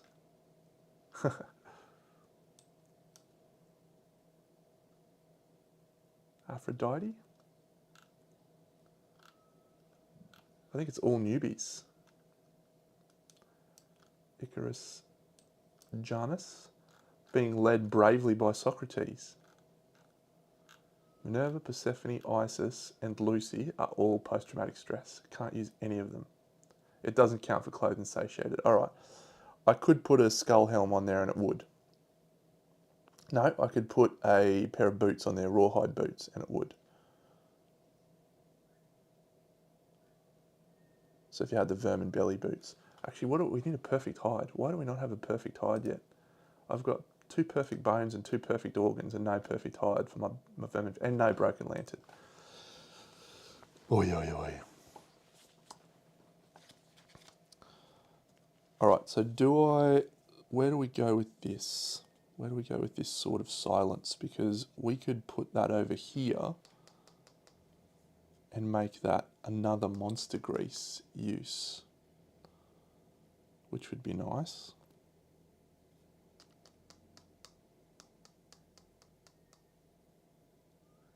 So this is sentient, so the only person, very funny, so the only person who can actually use this on this hunt is Socrates. Okay, so I think Socrates is actually going to switch away from Scout into the main team. Into the main team.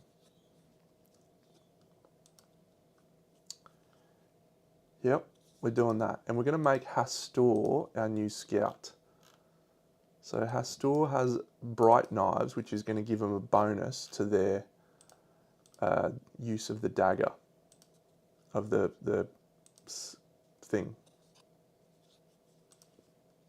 Grimjaw, because he gets +2, because he's got bright knives. So this was sort of something I was planning, which is nice.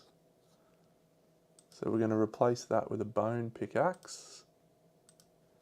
And we're going to replace that with the stone-faced cloak.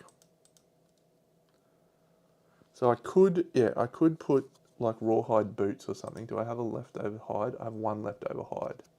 So that would probably be a waste of my leather, but it would give me clothed and satiated on the Scout because I can't really afford to lose anyone. We can't hunt a phoenix this year because of the fact that we're taking all survivors with 0 hunt XP. So we can't afford to do that. Let's get rid of that. Yeah, so because he's got bright knives, he gets +2 strength with daggers. So yeah, cloth, stone-faced cloak, Grimjaw, -2 speed. If we were to take, yeah, we just need the perfect hide for the vermin belly boots. That would be so good. And then we would have clothed and satiated, and we would get Grimjaw online. Okay, so that's fine. He's all good. Is that worth making some rawhide boots? Ooh, I could put the frog dog boots on him.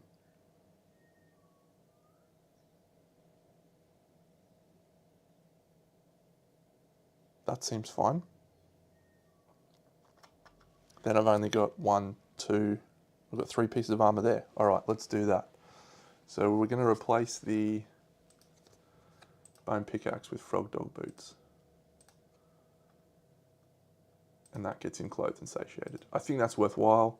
It means we're going to use, because we're going to hunt a level 2 frog dog, which means that he's got armor pieces to get around Stinky, whatever that thing's called. You know what I'm saying? You know what I'm saying.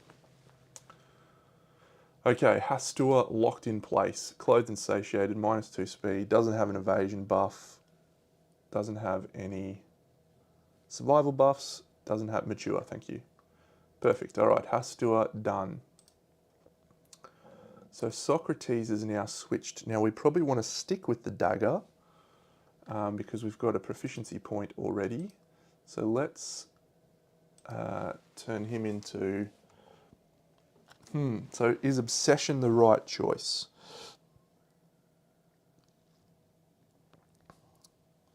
Probably not. Selfish means you can't have other gear. Deadly 3 would be absolutely glorious, but I don't think we've got anything that we can match a full set with at this point. So that probably is no. At this current point in time. So Sword of Silence comes into play for someone.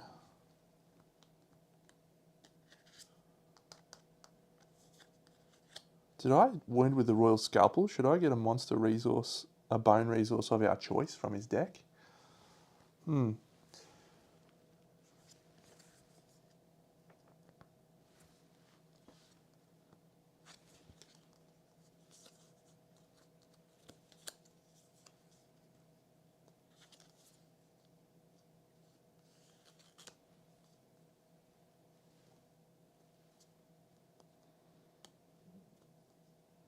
Because I only killed the Forge Priest with it.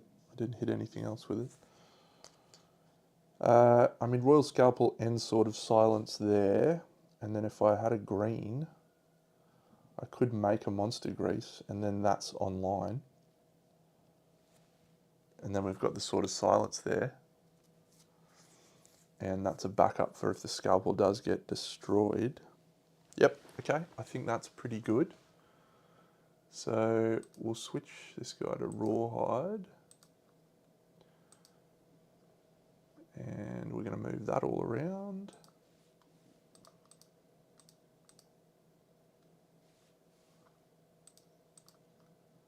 It's going to become the Sword of Silence. That's going to become the Royal Scalpel. So I think we can afford a Monster Grease.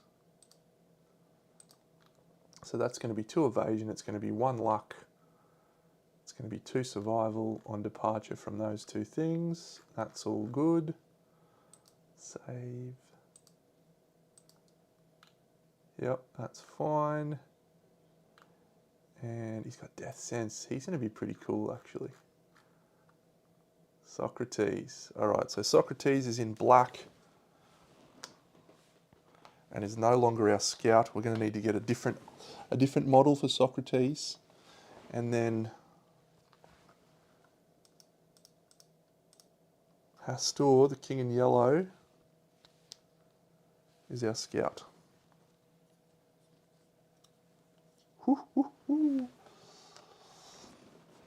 Okay, so that feels all fine so far. Yeah, I need to make a Monster Grease.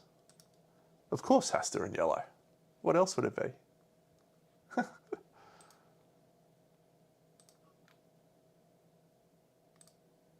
2 beefsteaks sounds fine to me for a trade for 1 evasion and an online Royal Scalpel.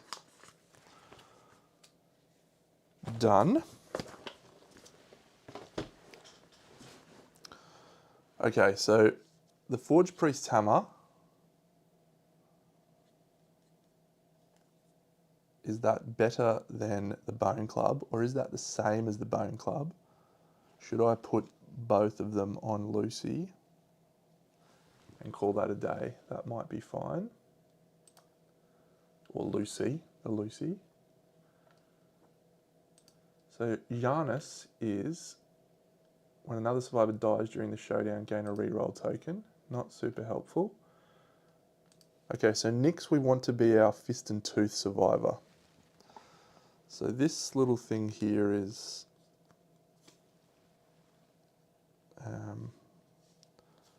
not doing much of interest. But there's a vertebrae net. There's a grapple claw. I don't think there's any way to turn the rawhide on. Yep. Bone earrings doesn't help. Founding stone doesn't help. We archived our stone noses to get the lantern halberd. Well, we get to draw 2 now, remember? Because, yeah, we're legends. Pickaxe.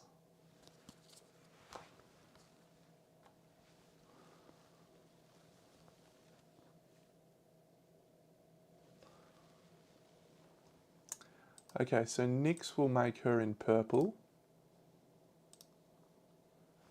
And Giannis will make them in green. And Socrates is black. Okay, so Aphrodite has a weapon proficiency. Nope, so she can be whatever we want. Giannis. So I think we'll go Giannis with this set, with the halberd.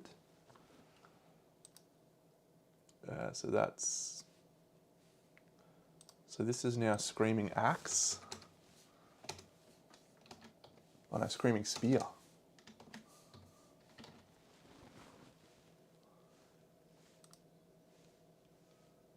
Because we have the Lantern Halberd now. I haven't added it even in. This is so great. We, believe it or not, there is actually, we've got the backstabbing stone.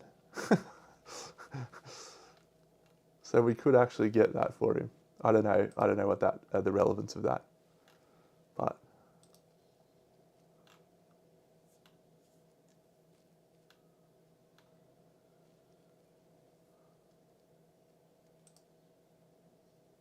So bad. What am I looking for here? The Lantern Halberd. Perfection.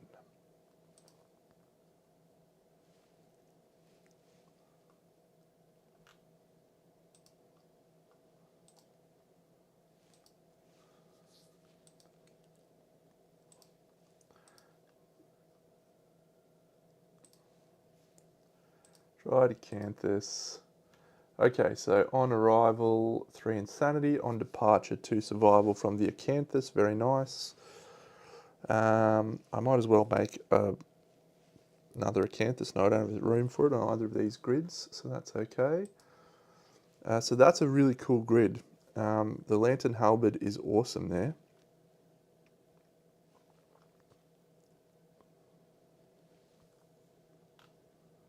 So after you slam, spend to move 1 space and activate a melee weapon with +2 strength. If you wound with a spear, apply that wound result to the next selected hit location. That is awesome. The Lantern Halberd is clutch. Okay, Giannis underway. Aphrodite. What do we want to make Aphrodite? I'll get a spear model for that. I'll have to pick one later. So Aphrodite is in red. So she's going to be our Lucy replacement for now. So we'll call that Leather Club.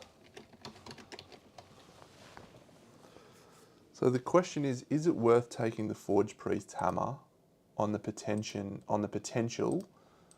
that she could die? I mean, the likelihood that we die, very, very, very minimal, but it's a possibility. So is that worth the risk?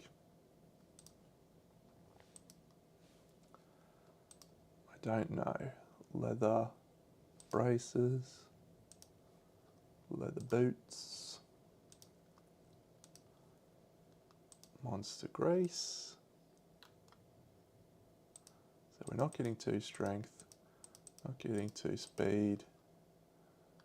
We're rocking some leather armor. We are getting 2 evasion. And we are getting 2 insanity when we depart. And fuck, the leather set is just so good. It's just so good. Bonesmith, Bone Club, leather cuirass, leather mask. So I think maybe I'll just put a beast knuckle instead. I just don't think it's worth the risk. So we'll just put a beast knuckle there. That gives me a good solid strength weapon to use anyway, should we need to fight there, because we don't need the thing anyway. And Aphrodite, yep, so she has Guardian too, which is fun. Ergophobia, she's not going to generate endeavours when she returns. That's probably fine, but she's going to get us a crab resource, which is good. So yep, so Aphrodite fine. Janus fine. Socrates, we're fine with Socrates.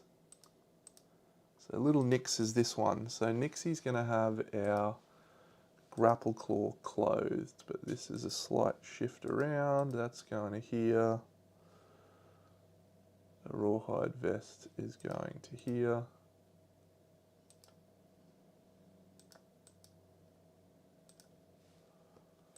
This is a bone pickaxe. Drydocanthus, we don't have the stone noses. And we now have a vertebraeonets.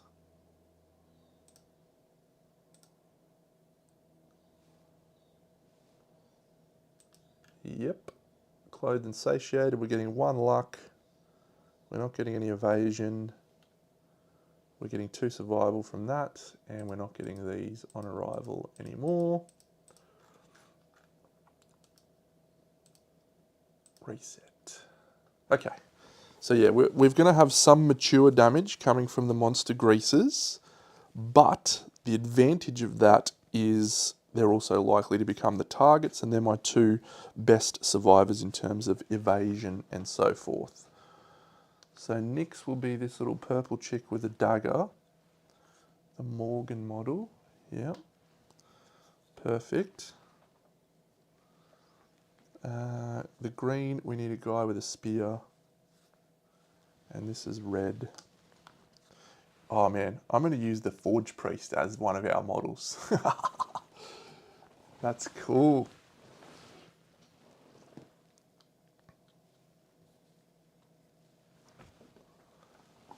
Yeah, we definitely need to do some dodges. We definitely need to build dodges up. Okay, what's the time and what's happening next lantern year? Got chance portal. How quickly is a frog dog?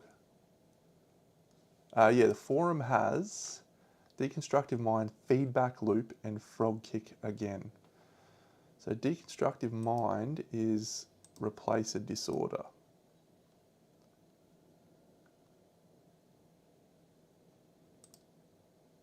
I don't want to drop any of those.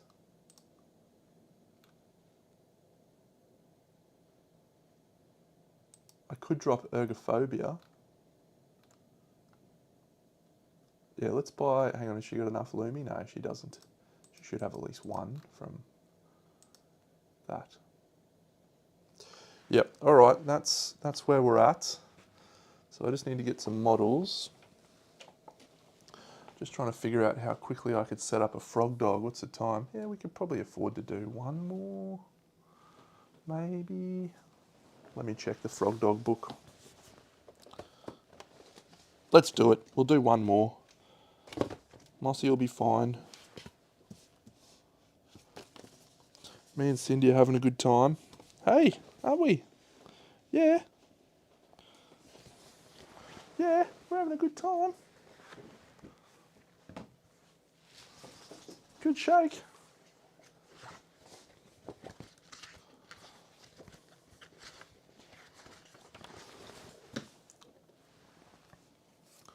Showdown, a bullfrog dog. Not today. Just a frog dog. Okay, so yeah, doing this level 2 bullfrog dog gets us to 12. And then that means when we do a level 1 phoenix next year, here, so I'll put this in now.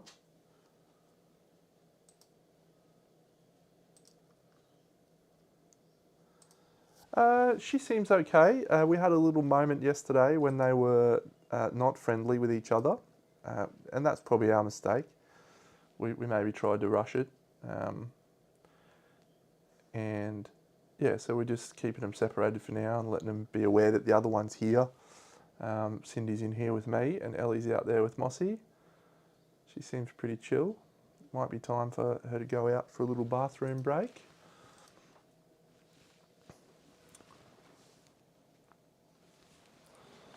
So, yep, let's do it. Let's do a froggo. Rock on. Make it happen. That goes there. That goes there. This one goes there. I'll just need to grab me models. So I need a girl with an axe, I think. Aphrodite. We need a girl with a club. Janice, we need a guy with an axe. And Nix, we need a fist and tooth chick. All right, I know what fist and tooth chick. I know what fist and tooth chick we're doing. All right, so where's a dude? Oh, well, let's use the Crabman model for the guy with the axe because I don't think I've used him. And then what was the other one I needed? A chick with fist and tooth. Yeah, let's use the immortal arm chick. She's awesome. And was that it? Yeah, no, I needed a guy with a dagger. Hey, you're not allowed in there. Get out of there. Have I got a guy? I haven't got a lot of guys. A lot of guy models.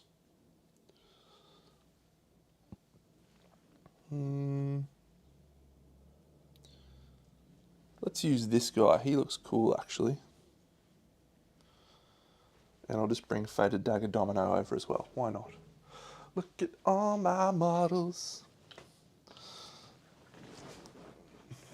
I got so many cool models. Hey, what are you doing? Okay, so Aphrodite, no, Nix is that one. Aphrodite needs to be a girl with a club. But we've also got a girl with a sickle, so I'm going to use her as Aphrodite. This is now the mighty Socrates. I lied. The mighty Socrates is this guy. We're underway.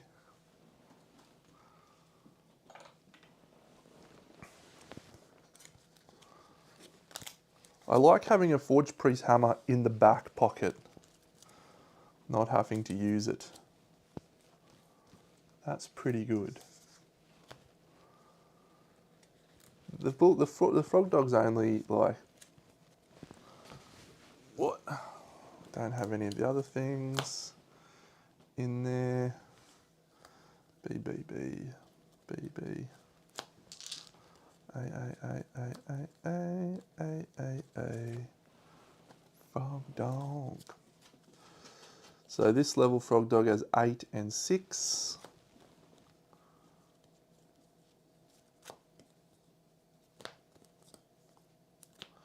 He's got foul stench, he's got leap, he's got gaseous bloat, he's got double sphincter. We add A's in with the B's for this level. And he's also got mature.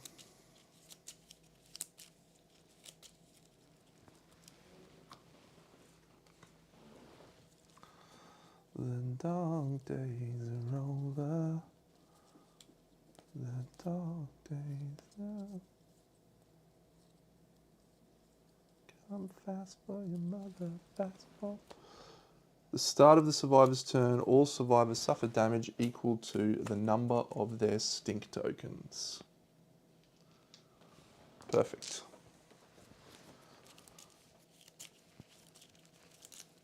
One, two, three, four, five, six.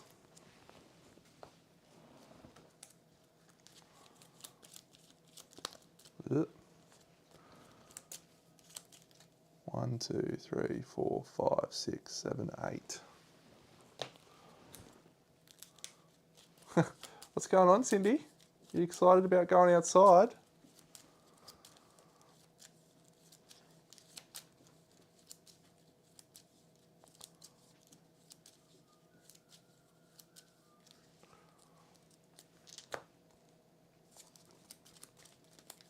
We just have one physiognomy, yeah. Just one.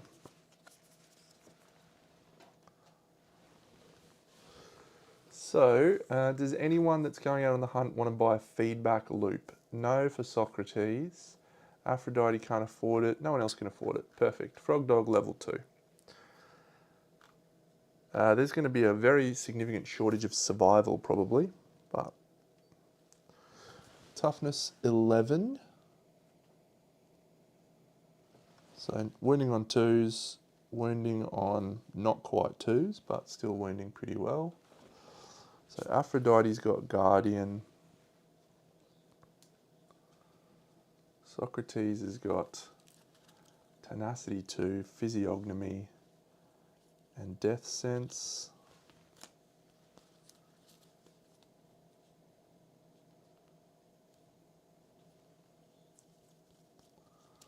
Which is cool. And then Guardian, no other things. Oh yeah, we've got Frog Kick on Nixie. So we probably want to do some fist and tooth punching with her. Definitely want to get at least one from her. Okay, let's depart.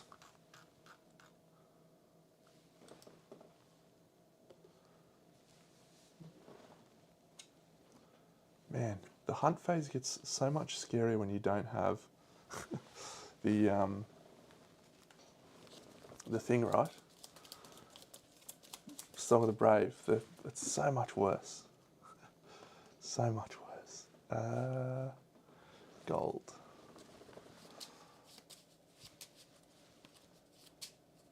Okay. First hunt event is a scout hunt event. Okay. A scout hunt event. Fun. So we will roll. That's a 9. Let's put that in the thing. Just didn't want to roll another 2.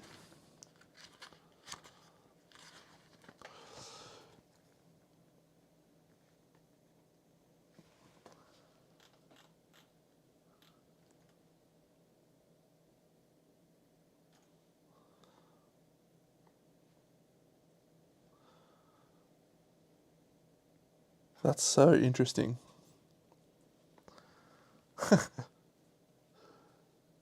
It is terrible. It's tempting me to want to pretend that I didn't roll a 9. I could use it. No, okay. The journey stretches on monotonously. An occasional twitch reminds the scout of their burden. Their shoulders chafe and their spirits sag. If the scout has 2+ strength, we don't, and that is unfortunate. We only have 1 strength. We get +2 strength with daggers. We are carrying a dagger. Maybe that counts. Doesn't count. You actually get to skip the next hunt space, which would be awesome. But otherwise, the scout is not strong enough to continue bearing the load. They switch gear grids with a random survivor. So, pretty perfect. 1, 2, 3, 4, 5, 6, 7, 8. Will this clown become our scout again? No. Okay. So, Kravax becomes Screaming Sphere.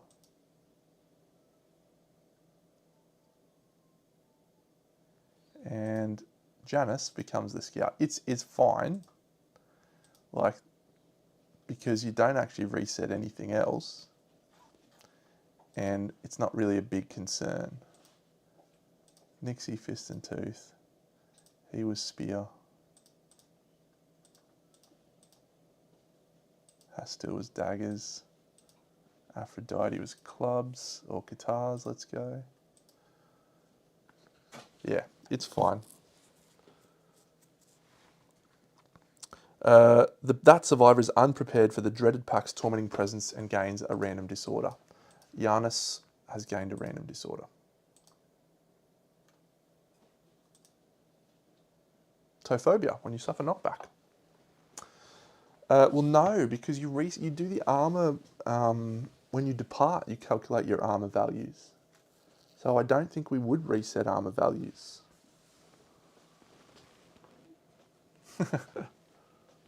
True, true, true.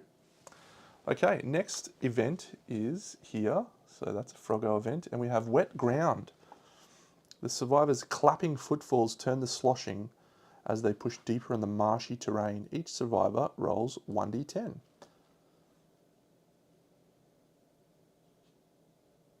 Oh, we can witness some omens. Okay. So each survivor rolls 1d10. So starting with Socrates. Socrates rolls a 3. He gains the squeamish disorder.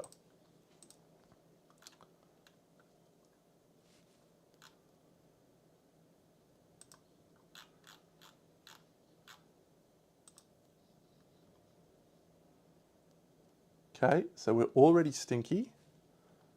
So that's not going to impact us at all, which is good. So Aphrodite, she rolls a 6. She is also going to become squeamish, and it's the same result for her. She has already got stinky. So that's fine. The next person rolls a 2. Okay, so that's Hastur. Set your leg armor to 0. Technically, it actually wouldn't have been Hastur. It would have been Nyx, because that changed the order. I'm doing Nyx. She loses all of her armor at her legs.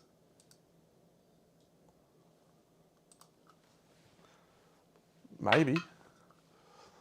Squeamish for Giannis. So technically, they're already stinky, so they can't be made stinky again. And Hastur. Did I already do Hastur? No, I don't think so. Hastur rolls an 8. Gained insanity and understanding. We witness an omen. We have one omen.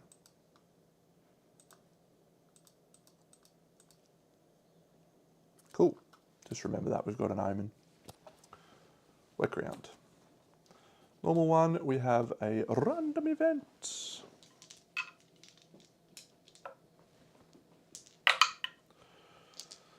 Oh, 1. I think that's Broken Lanterns. Ooh, that's exciting. If they choose to investigate, which we will, they gain +1 courage and roll 1d10.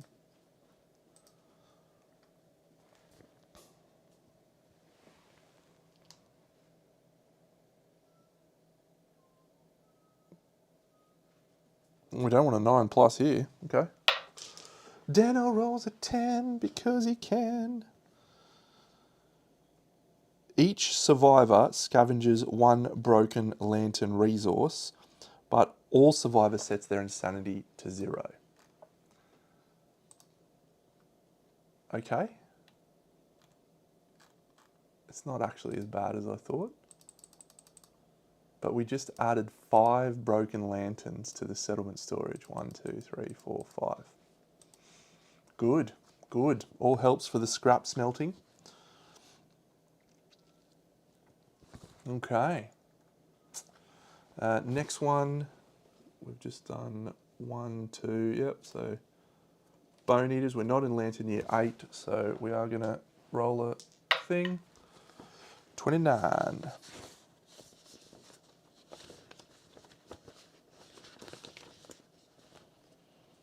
Dark Blacksmith. Does anyone have 3 courage? No. So we will remove that event. Would be nice to get the steel sword. We've got so many fucking weapons at this point in time though. Froggo event, we have Soggy Prince. The event revealer may investigate. Suffer 1d5 event damage to a random hit location. I don't feel the need to investigate. So I think we will roll a random hunt event. One tatty hide is not going to make or break our thing. 70, oh my god. It's the Tome of Excellence. If you roll a 10 on this one, the event revealer investigates. Come on, Tenno. 7. The survivors can't remember ever feeling so cheerful and inspired. Each survivor gains +1 courage. Bravery. That's nice. Okay, overwhelming darkness. Everyone is walking on the path of the doomed today because we got rid of all of our survival. Or all of our insanity. Tremendous. What a risk abound. Nothing's gonna ever keep us down. It's a risk all round. Nothing's gonna ever keep us down. Alright, the path of the doomed. So we do have lifetime rerolls. If we roll a 1, -3 luck tokens is totally fine. And yep, alright. So we're going top down.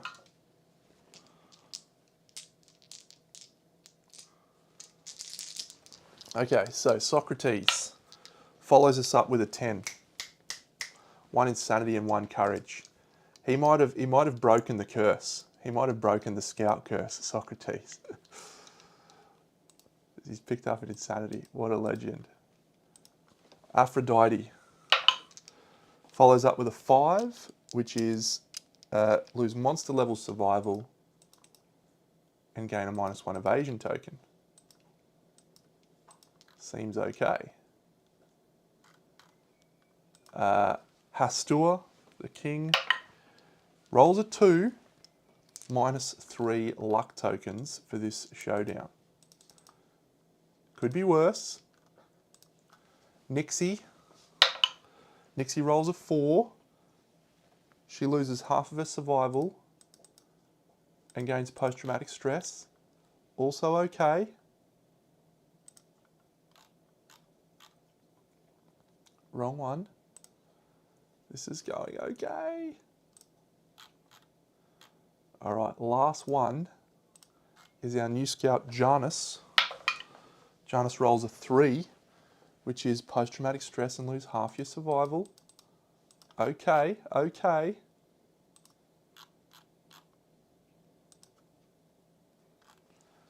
So we dodge most of the bad stuff. Let's move to mineral gathering and herb gathering and then this event. So we might do the event first, actually. It is Interloper. It cannot be unseen. We're going to decisively murder this guy. I'm sure of it. Decisive murder. We get a random frog dog resource.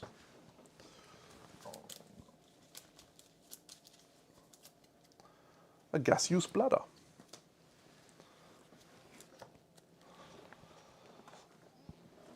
Alright, so mineral gathering. So this person does have a whip, by the way. So this could be helpful if we get to Crystal Lake. So yep, we'll use some mineral gathering. We get, that's a 9, so we gain a scrap and we find a cave. Just going to put that scrap in the storage.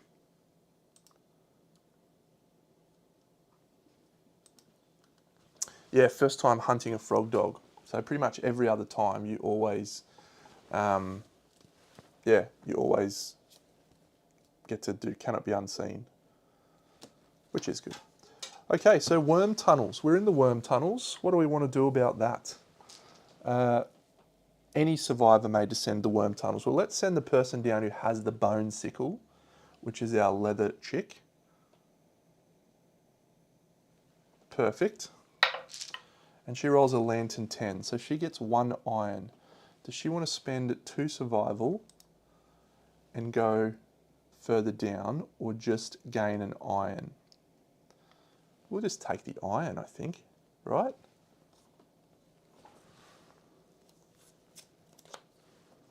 We'll just take the iron. We have clutched so much iron. Who else do we want to go down? So lose half your survival rounded down. So I reckon we just send Hastur. He's got -3 luck tokens. Yeah, it is. It is. I suppose that's worth doing. 2 survival. And we could get Crystal Skin, actually, because we're not getting +2 to this second result. Okay, Aphrodite will spend 2 survival. She can't get to the Lantern City. She doesn't have enough survival. But yeah, let's spend the 2 survival and see if she gets Crystal Skin. And see what happens. It's a Lantern 10. She gains 2 iron. All right, we'll take 2 iron instead of 1. It's fucking just ridiculous to know. Just ridiculous. Okay. All right, we'll send someone else down, someone who's got more survival than that. I think the only person who's got any survival is Socrates. All right. We'll send Socrates down into the worm tunnels. It's a 3. He's not insane. And he loses 3 survival. That's a shame. We'll send in Nyx because she's got the grapple claw. Maybe she goes down. She rolls a 7, which is lose 2 survival and gain 2 insanity. Yeah, okay. We won't send anyone else down because we're not going to have a lot of survival to play with now. Oh, we're actually going to get some survival from the herb gathering event.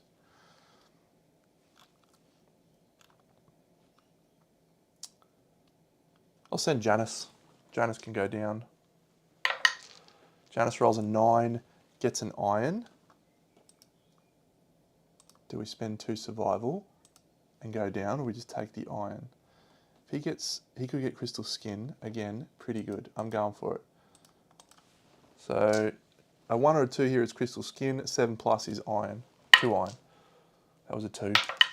It's an 8. Okay, so he gets 2 iron. Okay, so I've literally just harvested 4 iron from that mineral gathering. It's fucking ridiculous. All right, herb gathering, so everyone gains a survival. And then we will harvest some fresh acanthus stuff.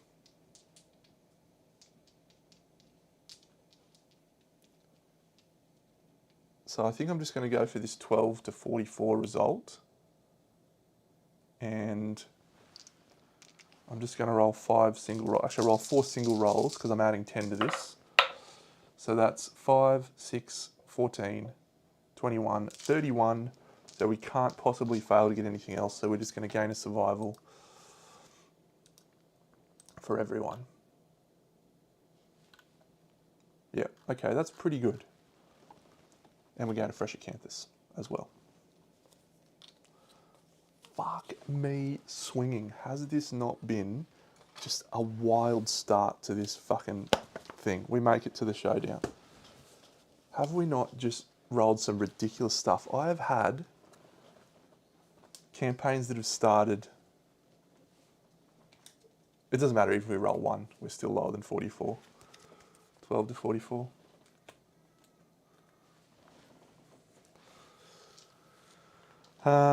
Yeah. Just ridiculous, man. Absolutely ridiculous. Okay, we're rolling a random terrain for our person who has physiognomy, and then we're going to kick on. I've already got that on the board, so we can't get that. I need to add all of these back in. Whoops.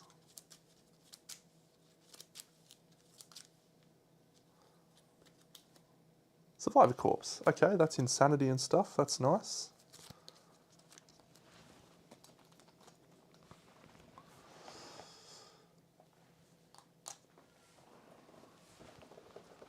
and a resource, which could be a love juice, maybe. Set up at least 6 spaces from all other terrain. So we'll put that over here. Okay, so the person we want to be targeted is this person, because they have stinky and monster grease. This person will go here. That one's 2 back, isn't it? Yes. No, that one is there. And then this person. Actually, I'm going to swap these because our scout is now in green. Stupid. It's a good question. Possibly, we might go for copper.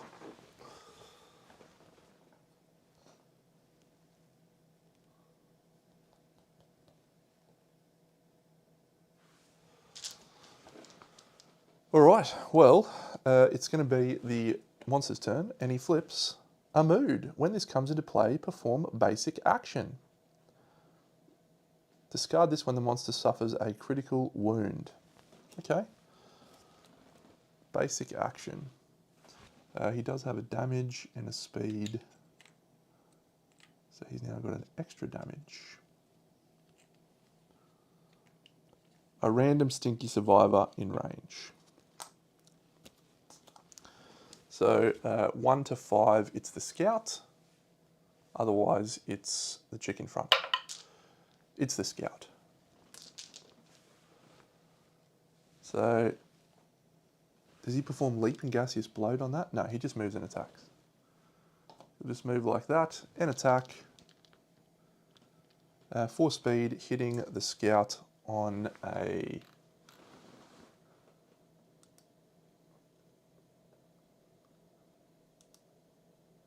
Oh, this has actually worked out great for us, because we've got all of that armor on him. So good. You might want to look into that for me, Spyro, if we do have to reset the armor. I'm not sure if we do, but yeah, let's do this anyway. So that's 3 misses and 1 hit. That hit goes on the body. We'll take that. That's 2 damage, and that's it. Are you having a little break soon? Hey, Moss. Yeah, we're probably about half an hour away. But do you want to come in and take the dog out? Okay, mate. Okay, see ya.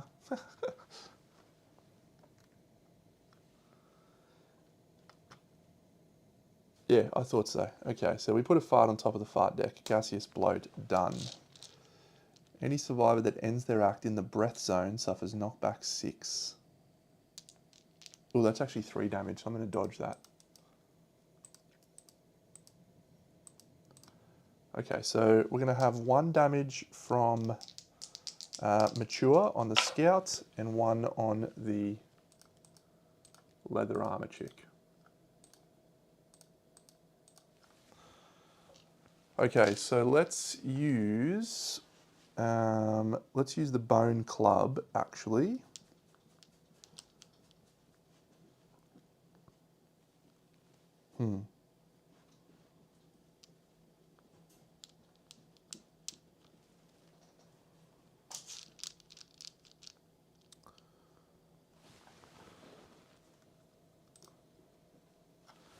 Yeah, we've got lots of options here. I mean, I think we want to get the scout out of there completely. So maybe we surge with the scout with Grimjaw, and then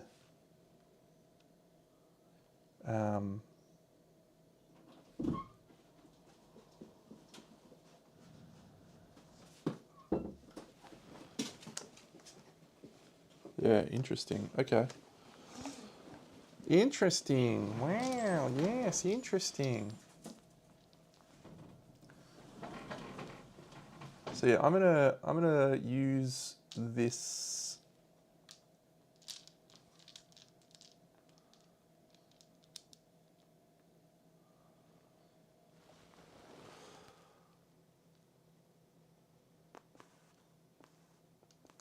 And what do you suffer? Knockback 6. Is that all? Just knockback 6. Okay. So I'm just formulating my plan here. Do you have any benefits for knockback 6? No.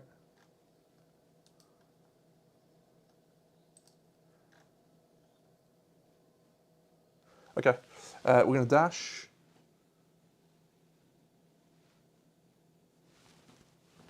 No, we were there.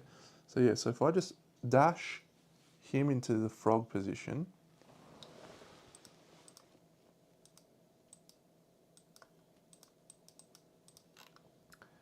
and he's got a rawhide, so we'll see if he gets that back. He doesn't. We really need that to come back. And then we're gonna do the dash with the spear, knock back, move 1 space.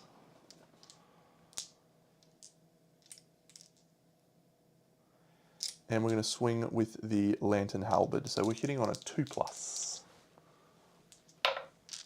That's just 1 hit. Very good. We critical, which is great. It's got busted knuckles. So that's going to do 2 things. It's going to get rid of the carbuncle exhalation. It's going to do this. Oh, actually, you know what I'm going to do? I'm going to use my Guardian reroll on that 1 to hit, and then we're going to do a critical as well. Yep, we do. Okay, so Guardian reroll, because this is, yeah, good. Who's got Guardian? It is Socrates, yeah? No? Someone's got Guardian. Aphrodite, perfect. So she's used Guardian. And we've just done 2 criticals, which gains us a random Frog Dog resource. And non-deaf survivors gain +1 insanity. Useful. Oh, we'll apply rival bonuses as well.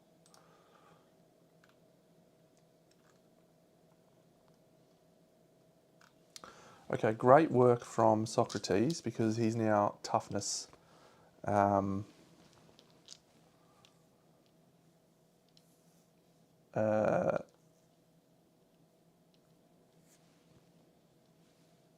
toughness, so he's toughness 10. I'm now going to attack with the lantern halberd by surging with Socrates. Not Socrates, I should say. It's Hastur. And he hits twice.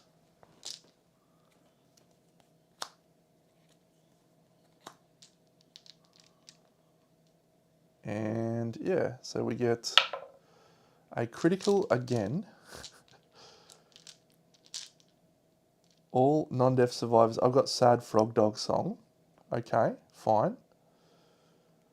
Or we could do the monster is knocked down. It's just outrageous. I don't get to choose. So we're doing Sad Frog Dog Song. No, that only happens when you're doing the slam. Not both. If you wound with a spear, apply that wound result. Oh, hang on a second. That's not just if you slam.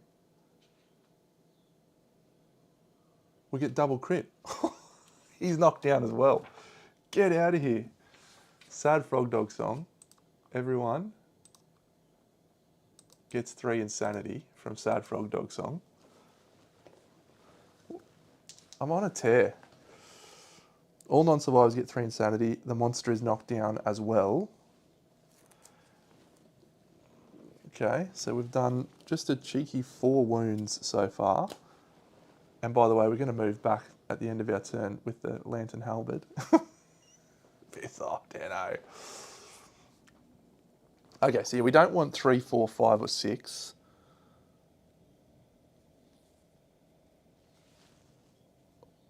We suffer a random brain trauma for every hunt XP you have. That's 6. That is bad. We have an innovated saga. Okay, we're gaining eproctophilia, which will get rid of squeamish. Okay.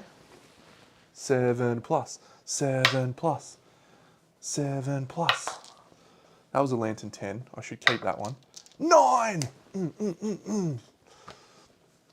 What? Sad Frog Dog Song. We will gain a Torment and pick up Sad Frog Dog Song. What is happening in this campaign? Seriously. Oh, seriously. This is outrageous. Okay, so he's done.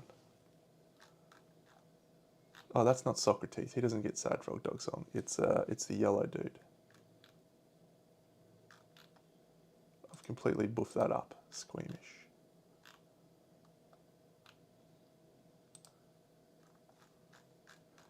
It's Hastur, the king in yellow. Oh my god. Get around it.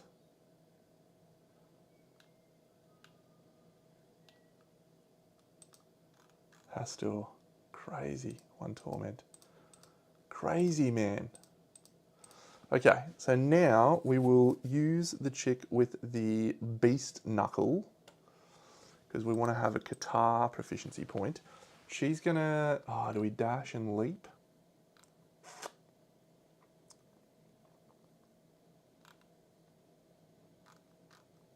No, I don't think we do. I think we just move into the blind and punch with the Qatar.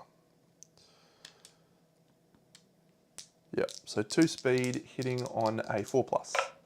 That's a 4 and a 3. So 1 speed. We just want to do this wound.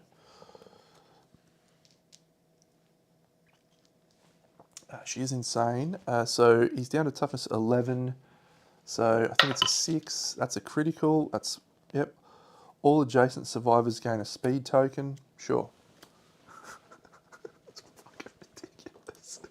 Oh, shit. I just, sometimes I'm just glad that I play this on camera because I don't think people would believe me otherwise. He's not getting a dagger proficiency point. What a pest. I just don't think people would believe me.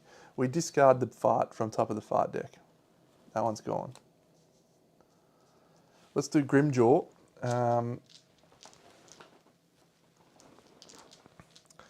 scout's going to dash and leap with Grimjaw into the rear. Grimjaw, the leaping Grimjaw. Hits on a 3 plus. 2 hits, including a perfect hit. Doesn't have anything to help with that, I don't think. No. 1, 2. We are in the blind spot, so the reflex. Oh, he's knocked down anyway. It doesn't matter. Doesn't have luck, so doesn't get a critical, but does roll a 9, does a wound, and gains us an extra monster resource. I'm just going to take it now, Mammary Gland. Followed up by a 4, which is another wound. The scout is done. And now we will use the leaping boss that is, so done, done, done. The leaping boss that is Socrates. He'll just spend his 2 tenacity tokens. He doesn't gain any tenacity because, oh no, he does. That's nice. 1, 2. Someone else got that? Aphrodite can't gain it. Yeah, I don't think anyone else has got a philosophy, so that's nice. Yeah, we want him to attack us actually, so we can start leveling up Death Sense. We'll swing with the Sword of Silence. Actually, should we swing with the, what weapon have I given him? He's dagger proficiency. Okay, we'll swing with the Royal Scalpel. 3 speed. 2 hits. Death Blow. The guy's knocked down, so it doesn't matter. We're winning on a 2 plus. We've got Sharp. That's a wound. No failure. And that's a wound. No failure. So that's 2 more wounds. He might as well surge with the Sword of Silence now. Hits twice. Does he gain his survival back? He does.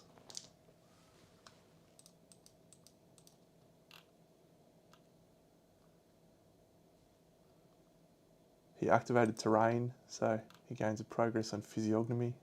It's fucking ridiculous, 10-0. Okay, sweet. And then, yeah, he hits twice with the Sword of Silence, so these are wounding on a 2+ as well. There's a failure reaction. I don't think that's going to be a problem. It's not. It's a critical. Gain an elastic tongue, bloodied palate. And that's another wound. Not a critical. 1, 2. Okay.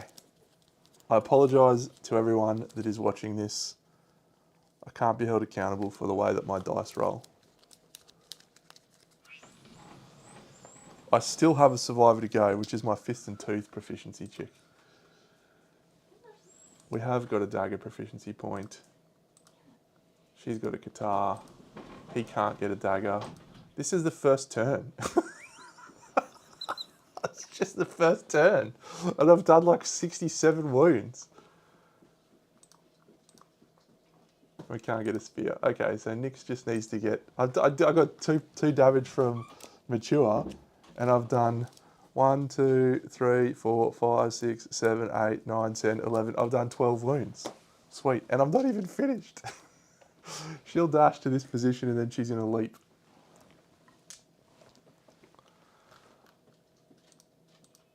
And she's going to use Fist and Tooth.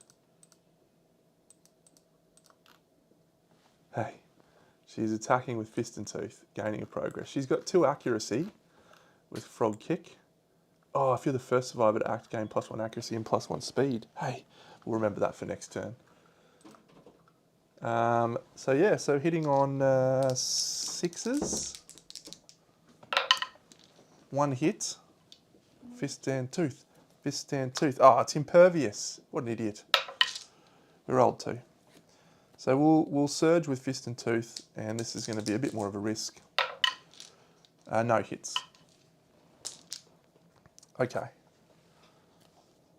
It's all happening at this point. Oh, knocked down. 3s. That's 2 hits.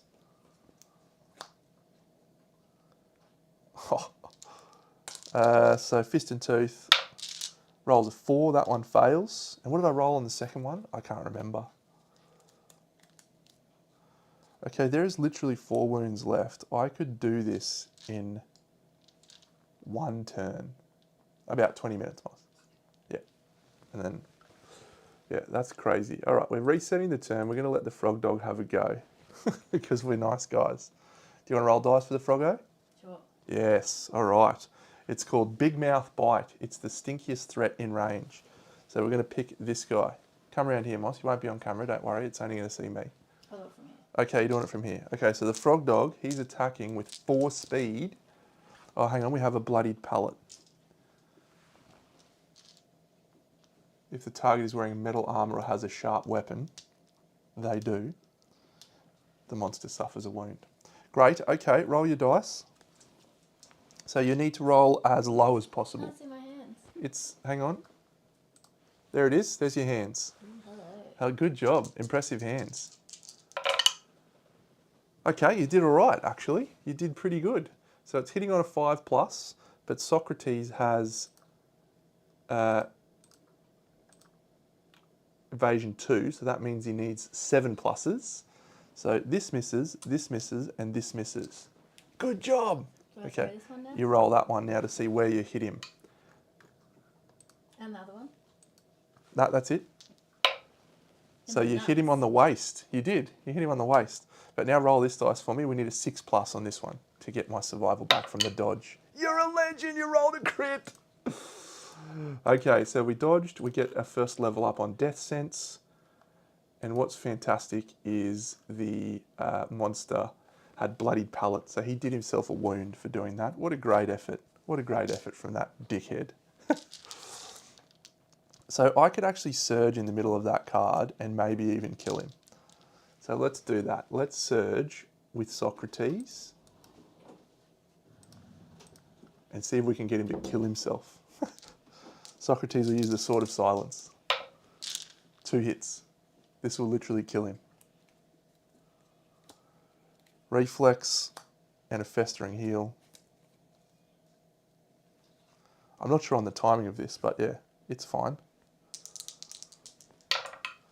Wounds, including a critical. The monster is knocked down. I don't care. It's gain a random frog dog resource. We just killed that guy in ridiculous time. We don't even have to take a second mature. Random frog dog resource. Okay. I am sorry for people that had to watch that. That was tremendously painful for everyone. I know. Mostly the frog dog. Mostly the frog dog. Hey, Cindy. Hey, you're a good girl. You're a good girl. Yeah. Did you have fun outside? Okay, so we get our extra resource from Royal Scalpel, and then we get our other stuff. Do we get any other rewards from that? We get a bioluminescent tonsils. I'll need to check that. So 7 of these. 1, 2, 3, 4, 5, 6, 7. And then 4 basics. We got 5 broken lanterns. Yeah, I did Grimjaw already, but I didn't do Royal Scalpel. And the Sword of Silence guy was the one who killed. So we'll just say Mossy Molar. 1, 2, 3, 4. Yeah, now I get a broken lantern when I don't need one. And the bioluminescent tonsils, let's see if that gets us anything in particular. Prime tusk, yep, no, nothing, just an organ. Great, but that's required for the lure lantern.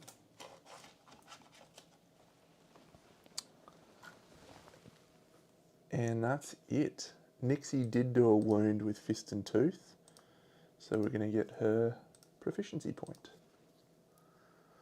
So complete the showdown.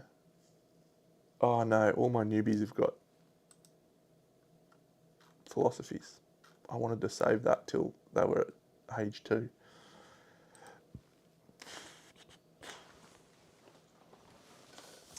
So we have... Oh my God, we've got Preacher turning up. Yes! Preacher. Okay, so we're going to do the chance portal at the end. And then we'll do Preacher. But let's do the settlement event. And I feel like this is the day we get Marrowism. This is the day.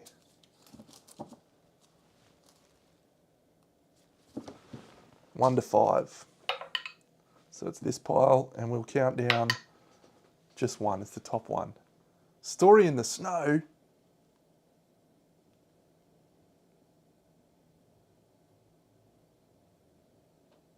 I don't like that one. I'm gonna ditch that one. So let's do this one. Now let's roll again. How far down? 6. Because I don't have Atmos. I feel like you should only use Story in the Snow when you have Atmos. Was that it? No. 1, 2, 3, 4, 5, 6. Here it is. Velvet Fog. That's a cool one. We can make a love juice. We can make 2 love... Okay, we've done it. We've done it, Deno. Oh, man. I love this game. I just love this game. This is just ridiculous fun. Okay, Survivor bashes one open and drinks the luminous juice. 3 to 9 would be delightful. 3 to 9 would be delightful. It's a 9. Departing survivors gain +3 survival this year. Perfect. Thanks, Spyro. Have a fantastic time. That's great. That's so great. Okay, let's do Preacher. Ah, Preacher, Preacher, Preacher. Look at her. She's so pretty. Okay, so Preacher is an Ark survivor. She's got virtuous knowledge. There There she is. Introduction. A benevolent stranger emerges from the darkness bearing gifts. The survivors feel the warmth of her gaze wash over the settlement. They accept the stranger, yearning for the light of her faith to uplift them. Ah, preacher joins the settlement.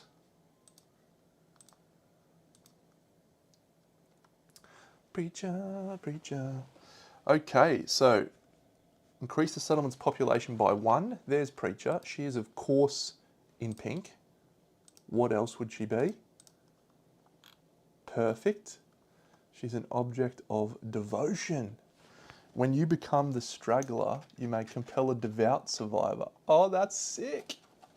She's going to make other people attack for her, or get attacked for her. I'm so holy. There's virtuous. At the start of your act, gain 1 insanity if you are devout. Okay. So now we roll, hopefully a 6+, I think. She gains a, yeah, cool. It's an 8. All right, so nominate us the most pious survivor.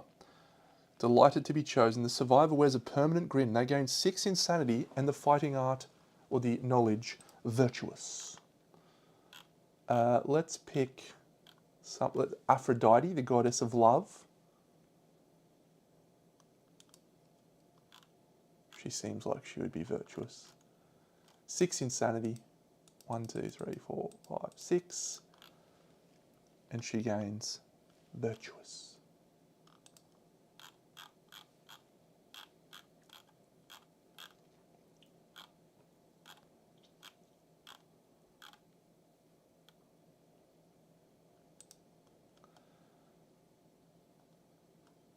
That is very, very interesting. So when does she? How does she become devout? Other survivors may use the sanctified rosary. They gain 6 insanity. Preacher gains 1, so she gains 1 friendship bracelet with us.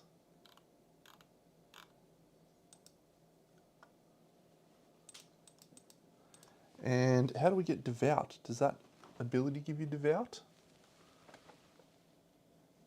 No. Okay, so let's look at the sanctified rosary.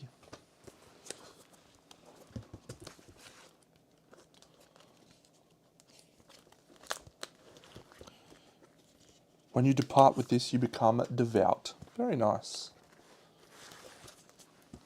Faith is your shield. On arrival, if you are insane, add 2 to all hit locations? What the fuck? So good, man. Oh, shit. I love this game. How's she got 1 luck and 1 speed? Preacher is a stunner. You pretty baby. She's got immaculate.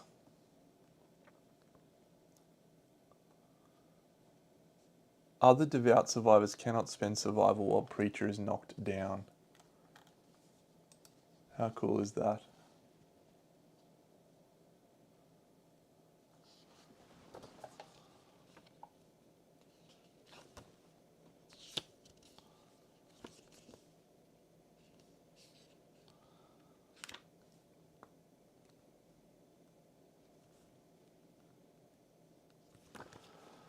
Very nice, very nice. All right, so we are going to innovate. This does not cost us any things. And so we're going to do 2 hide resources into 2 love juices. So we're then going to do a face painting because we did gain collective cognition this year. So it's going to be 2 babies. Possibly 3.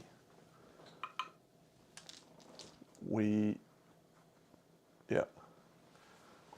I think we're on for an absolute belter. Okay, let's add my resources. So, bioluminescent tonsils. So the hide and the organ will ditch, and I just need to ditch a bone, which I will ditch this spindly paw. So, by the way, in case you missed it, We got 4 iron. Bioluminescent tonsils, 4 iron, and a fresh acanthus. We have got 7 iron, and we're in Lantern Year 8. Fuck off, Deno. You are an absolute dickhead. A mossy molar, a waxy dermis, a spindly paw. The 2 tatty hides are going to become love juices, a mammary gland, a supple nose, a spindly paw, an elastic tongue, a mammary gland, a gaseous bladder, a monster hide, and a broken lantern.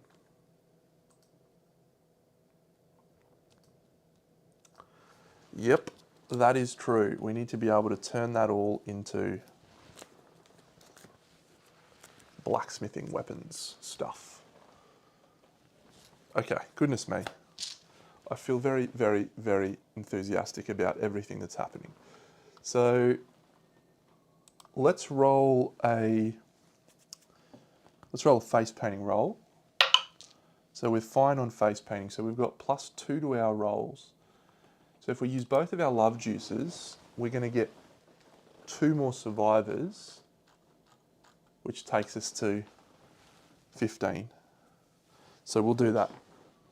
But let's do our innovation first in case it's relevant.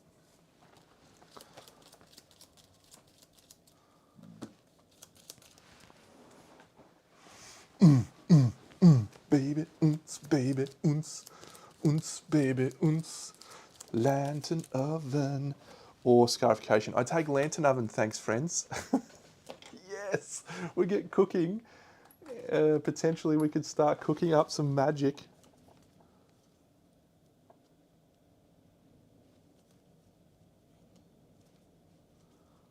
What the fuck is happening? And scrap smelting. We get scrap smelting as well. It's just glorious. Lantern oven means we can also make some monster tooth necklaces if we want. Scrap smelting. Have I missed one? Oh yeah, got to add morgue too. Morgue's good actually. We got cannibalised. We just need to lose a few more people. Great, a fantastic result for the team. So let's do our first of our baby rolls on the Ark Survivor intimacy table. We'll use a lifetime reroll on that 1. So it's into a 6. So one of our newbies is going to be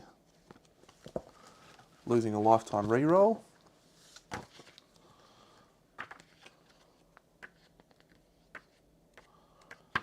Intimacy is 6 is gain of population and everyone gains 10 survival. So let's go with Aphrodite, the goddess of love, and Icarus. Icarus will use his lifetime reroll. So we have a baby and it is, we need a name. Flamengo fan, we need a name. Gods of ancient times is where we're coming from with this. Can be male or female, your choice.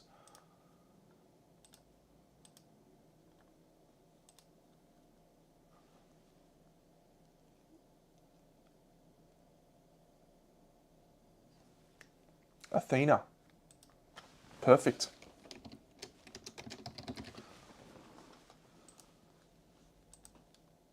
And then we'll have one more baby using our second love juice. We roll an 8 and a 9, which turns into a 10. We gain twins, but we don't have a grand feast. All right, we need 2 more names. So that'll be Isis and Lucy. Male or female, your choice.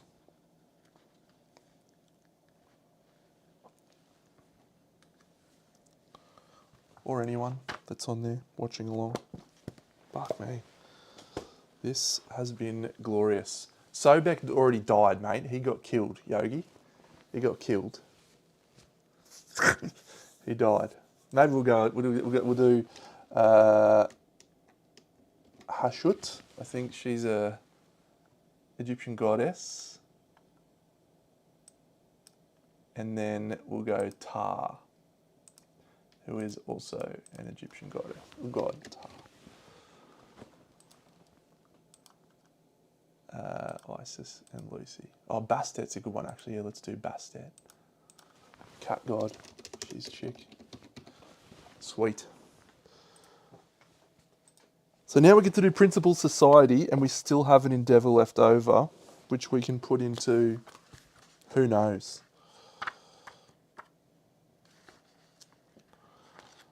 And we shall accept the darkness.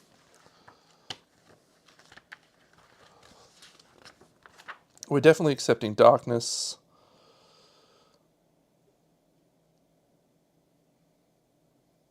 Oh, this is actually so good if we roll a 6+, because we get Leader and Orator of Death Fighting Arts.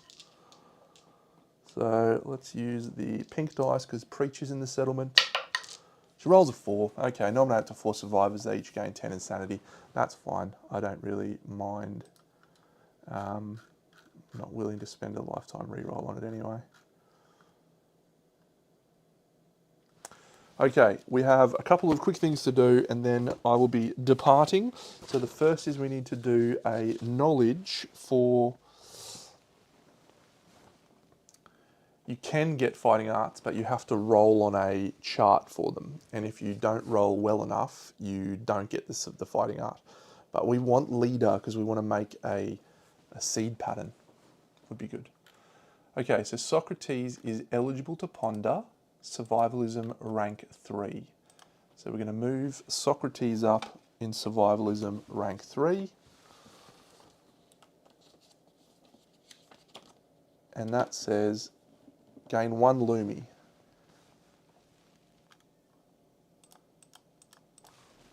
Roll 1d10. Socrates rolls a 7. So that says the next time you depart, all other departing survivors gain +1 insanity. Insanity, he gains Demagogue, and he gains a Lumi. Fantastic. A lot of Lumi there. Survivalism Demagogue. Don't know if I've ever used that before. Do I want to replace anything there? I don't. No, we don't. It's one of the other cool things about knowledges. You don't have to replace knowledges.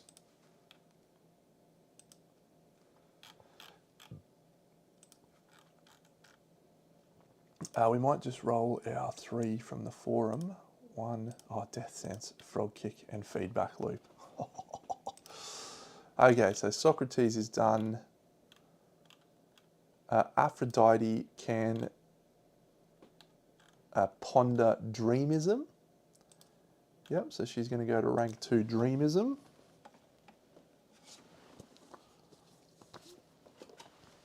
Then we get +1 Lumi. And we will roll a 6. So you and the Dreamer gain Fingernail Door, and we get a population as well. Cool, man.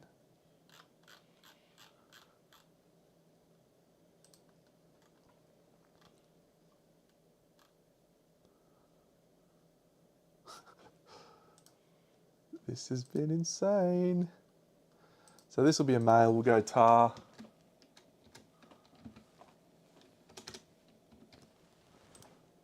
And we gain Fingernail Door.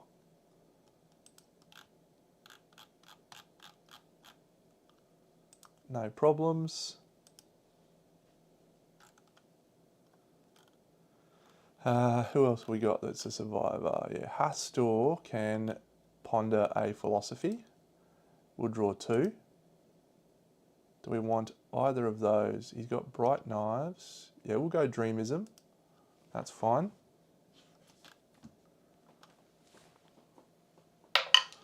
Hastor rolls a Lantern 10. gains a luck. Oh, fuck me. But can no longer encourage. So is that one? Yeah, we want to get rid of that one. Perfect. Can still fist bump. What is this game, hey? Okay, Giannis is also going to ponder philosophy. He's going to draw 2. Dreamism or survivalism. He'll take survivalism. It seems okay. Let's see what he rolls on his one. He gains a Lumi and he gets Desperate Strike. Very good. 6. It's Desperate Strike 2, which is great. Gains a Lumi. And our collective cognition is 11. So we're going to gain a random disorder. Okay. I guess we'll remove tophobia. No, we'll remove squeamish. He does not have any gear on, so that's fine. He's got vestophobia. Well, that's terrible. We're going to random knowledge. Okay, so we can't gain that. And we gain 2 Lumi. Interesting. And then I think we have one more person, do we? So Nixie, yeah, Nixie's got to get a thing. So Nixie draws 2. Dreamism or impermanism? She's fist and tooth. It seems a risk. We'll go dreamism. She could roll 6. Would be a 10 would be great. 2.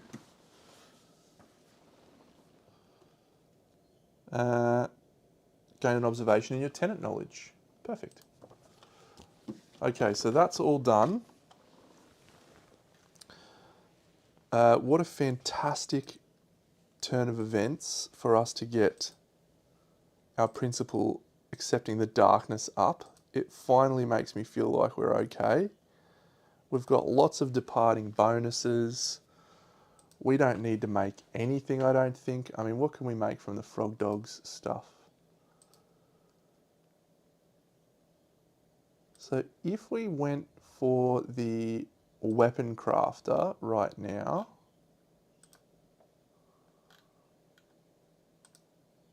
that lets us next round go for the thing. So the Weapon Crafter requires going for a Phoenix next year. Yeah, the Weapon Crafter requires 3 bone and a hide.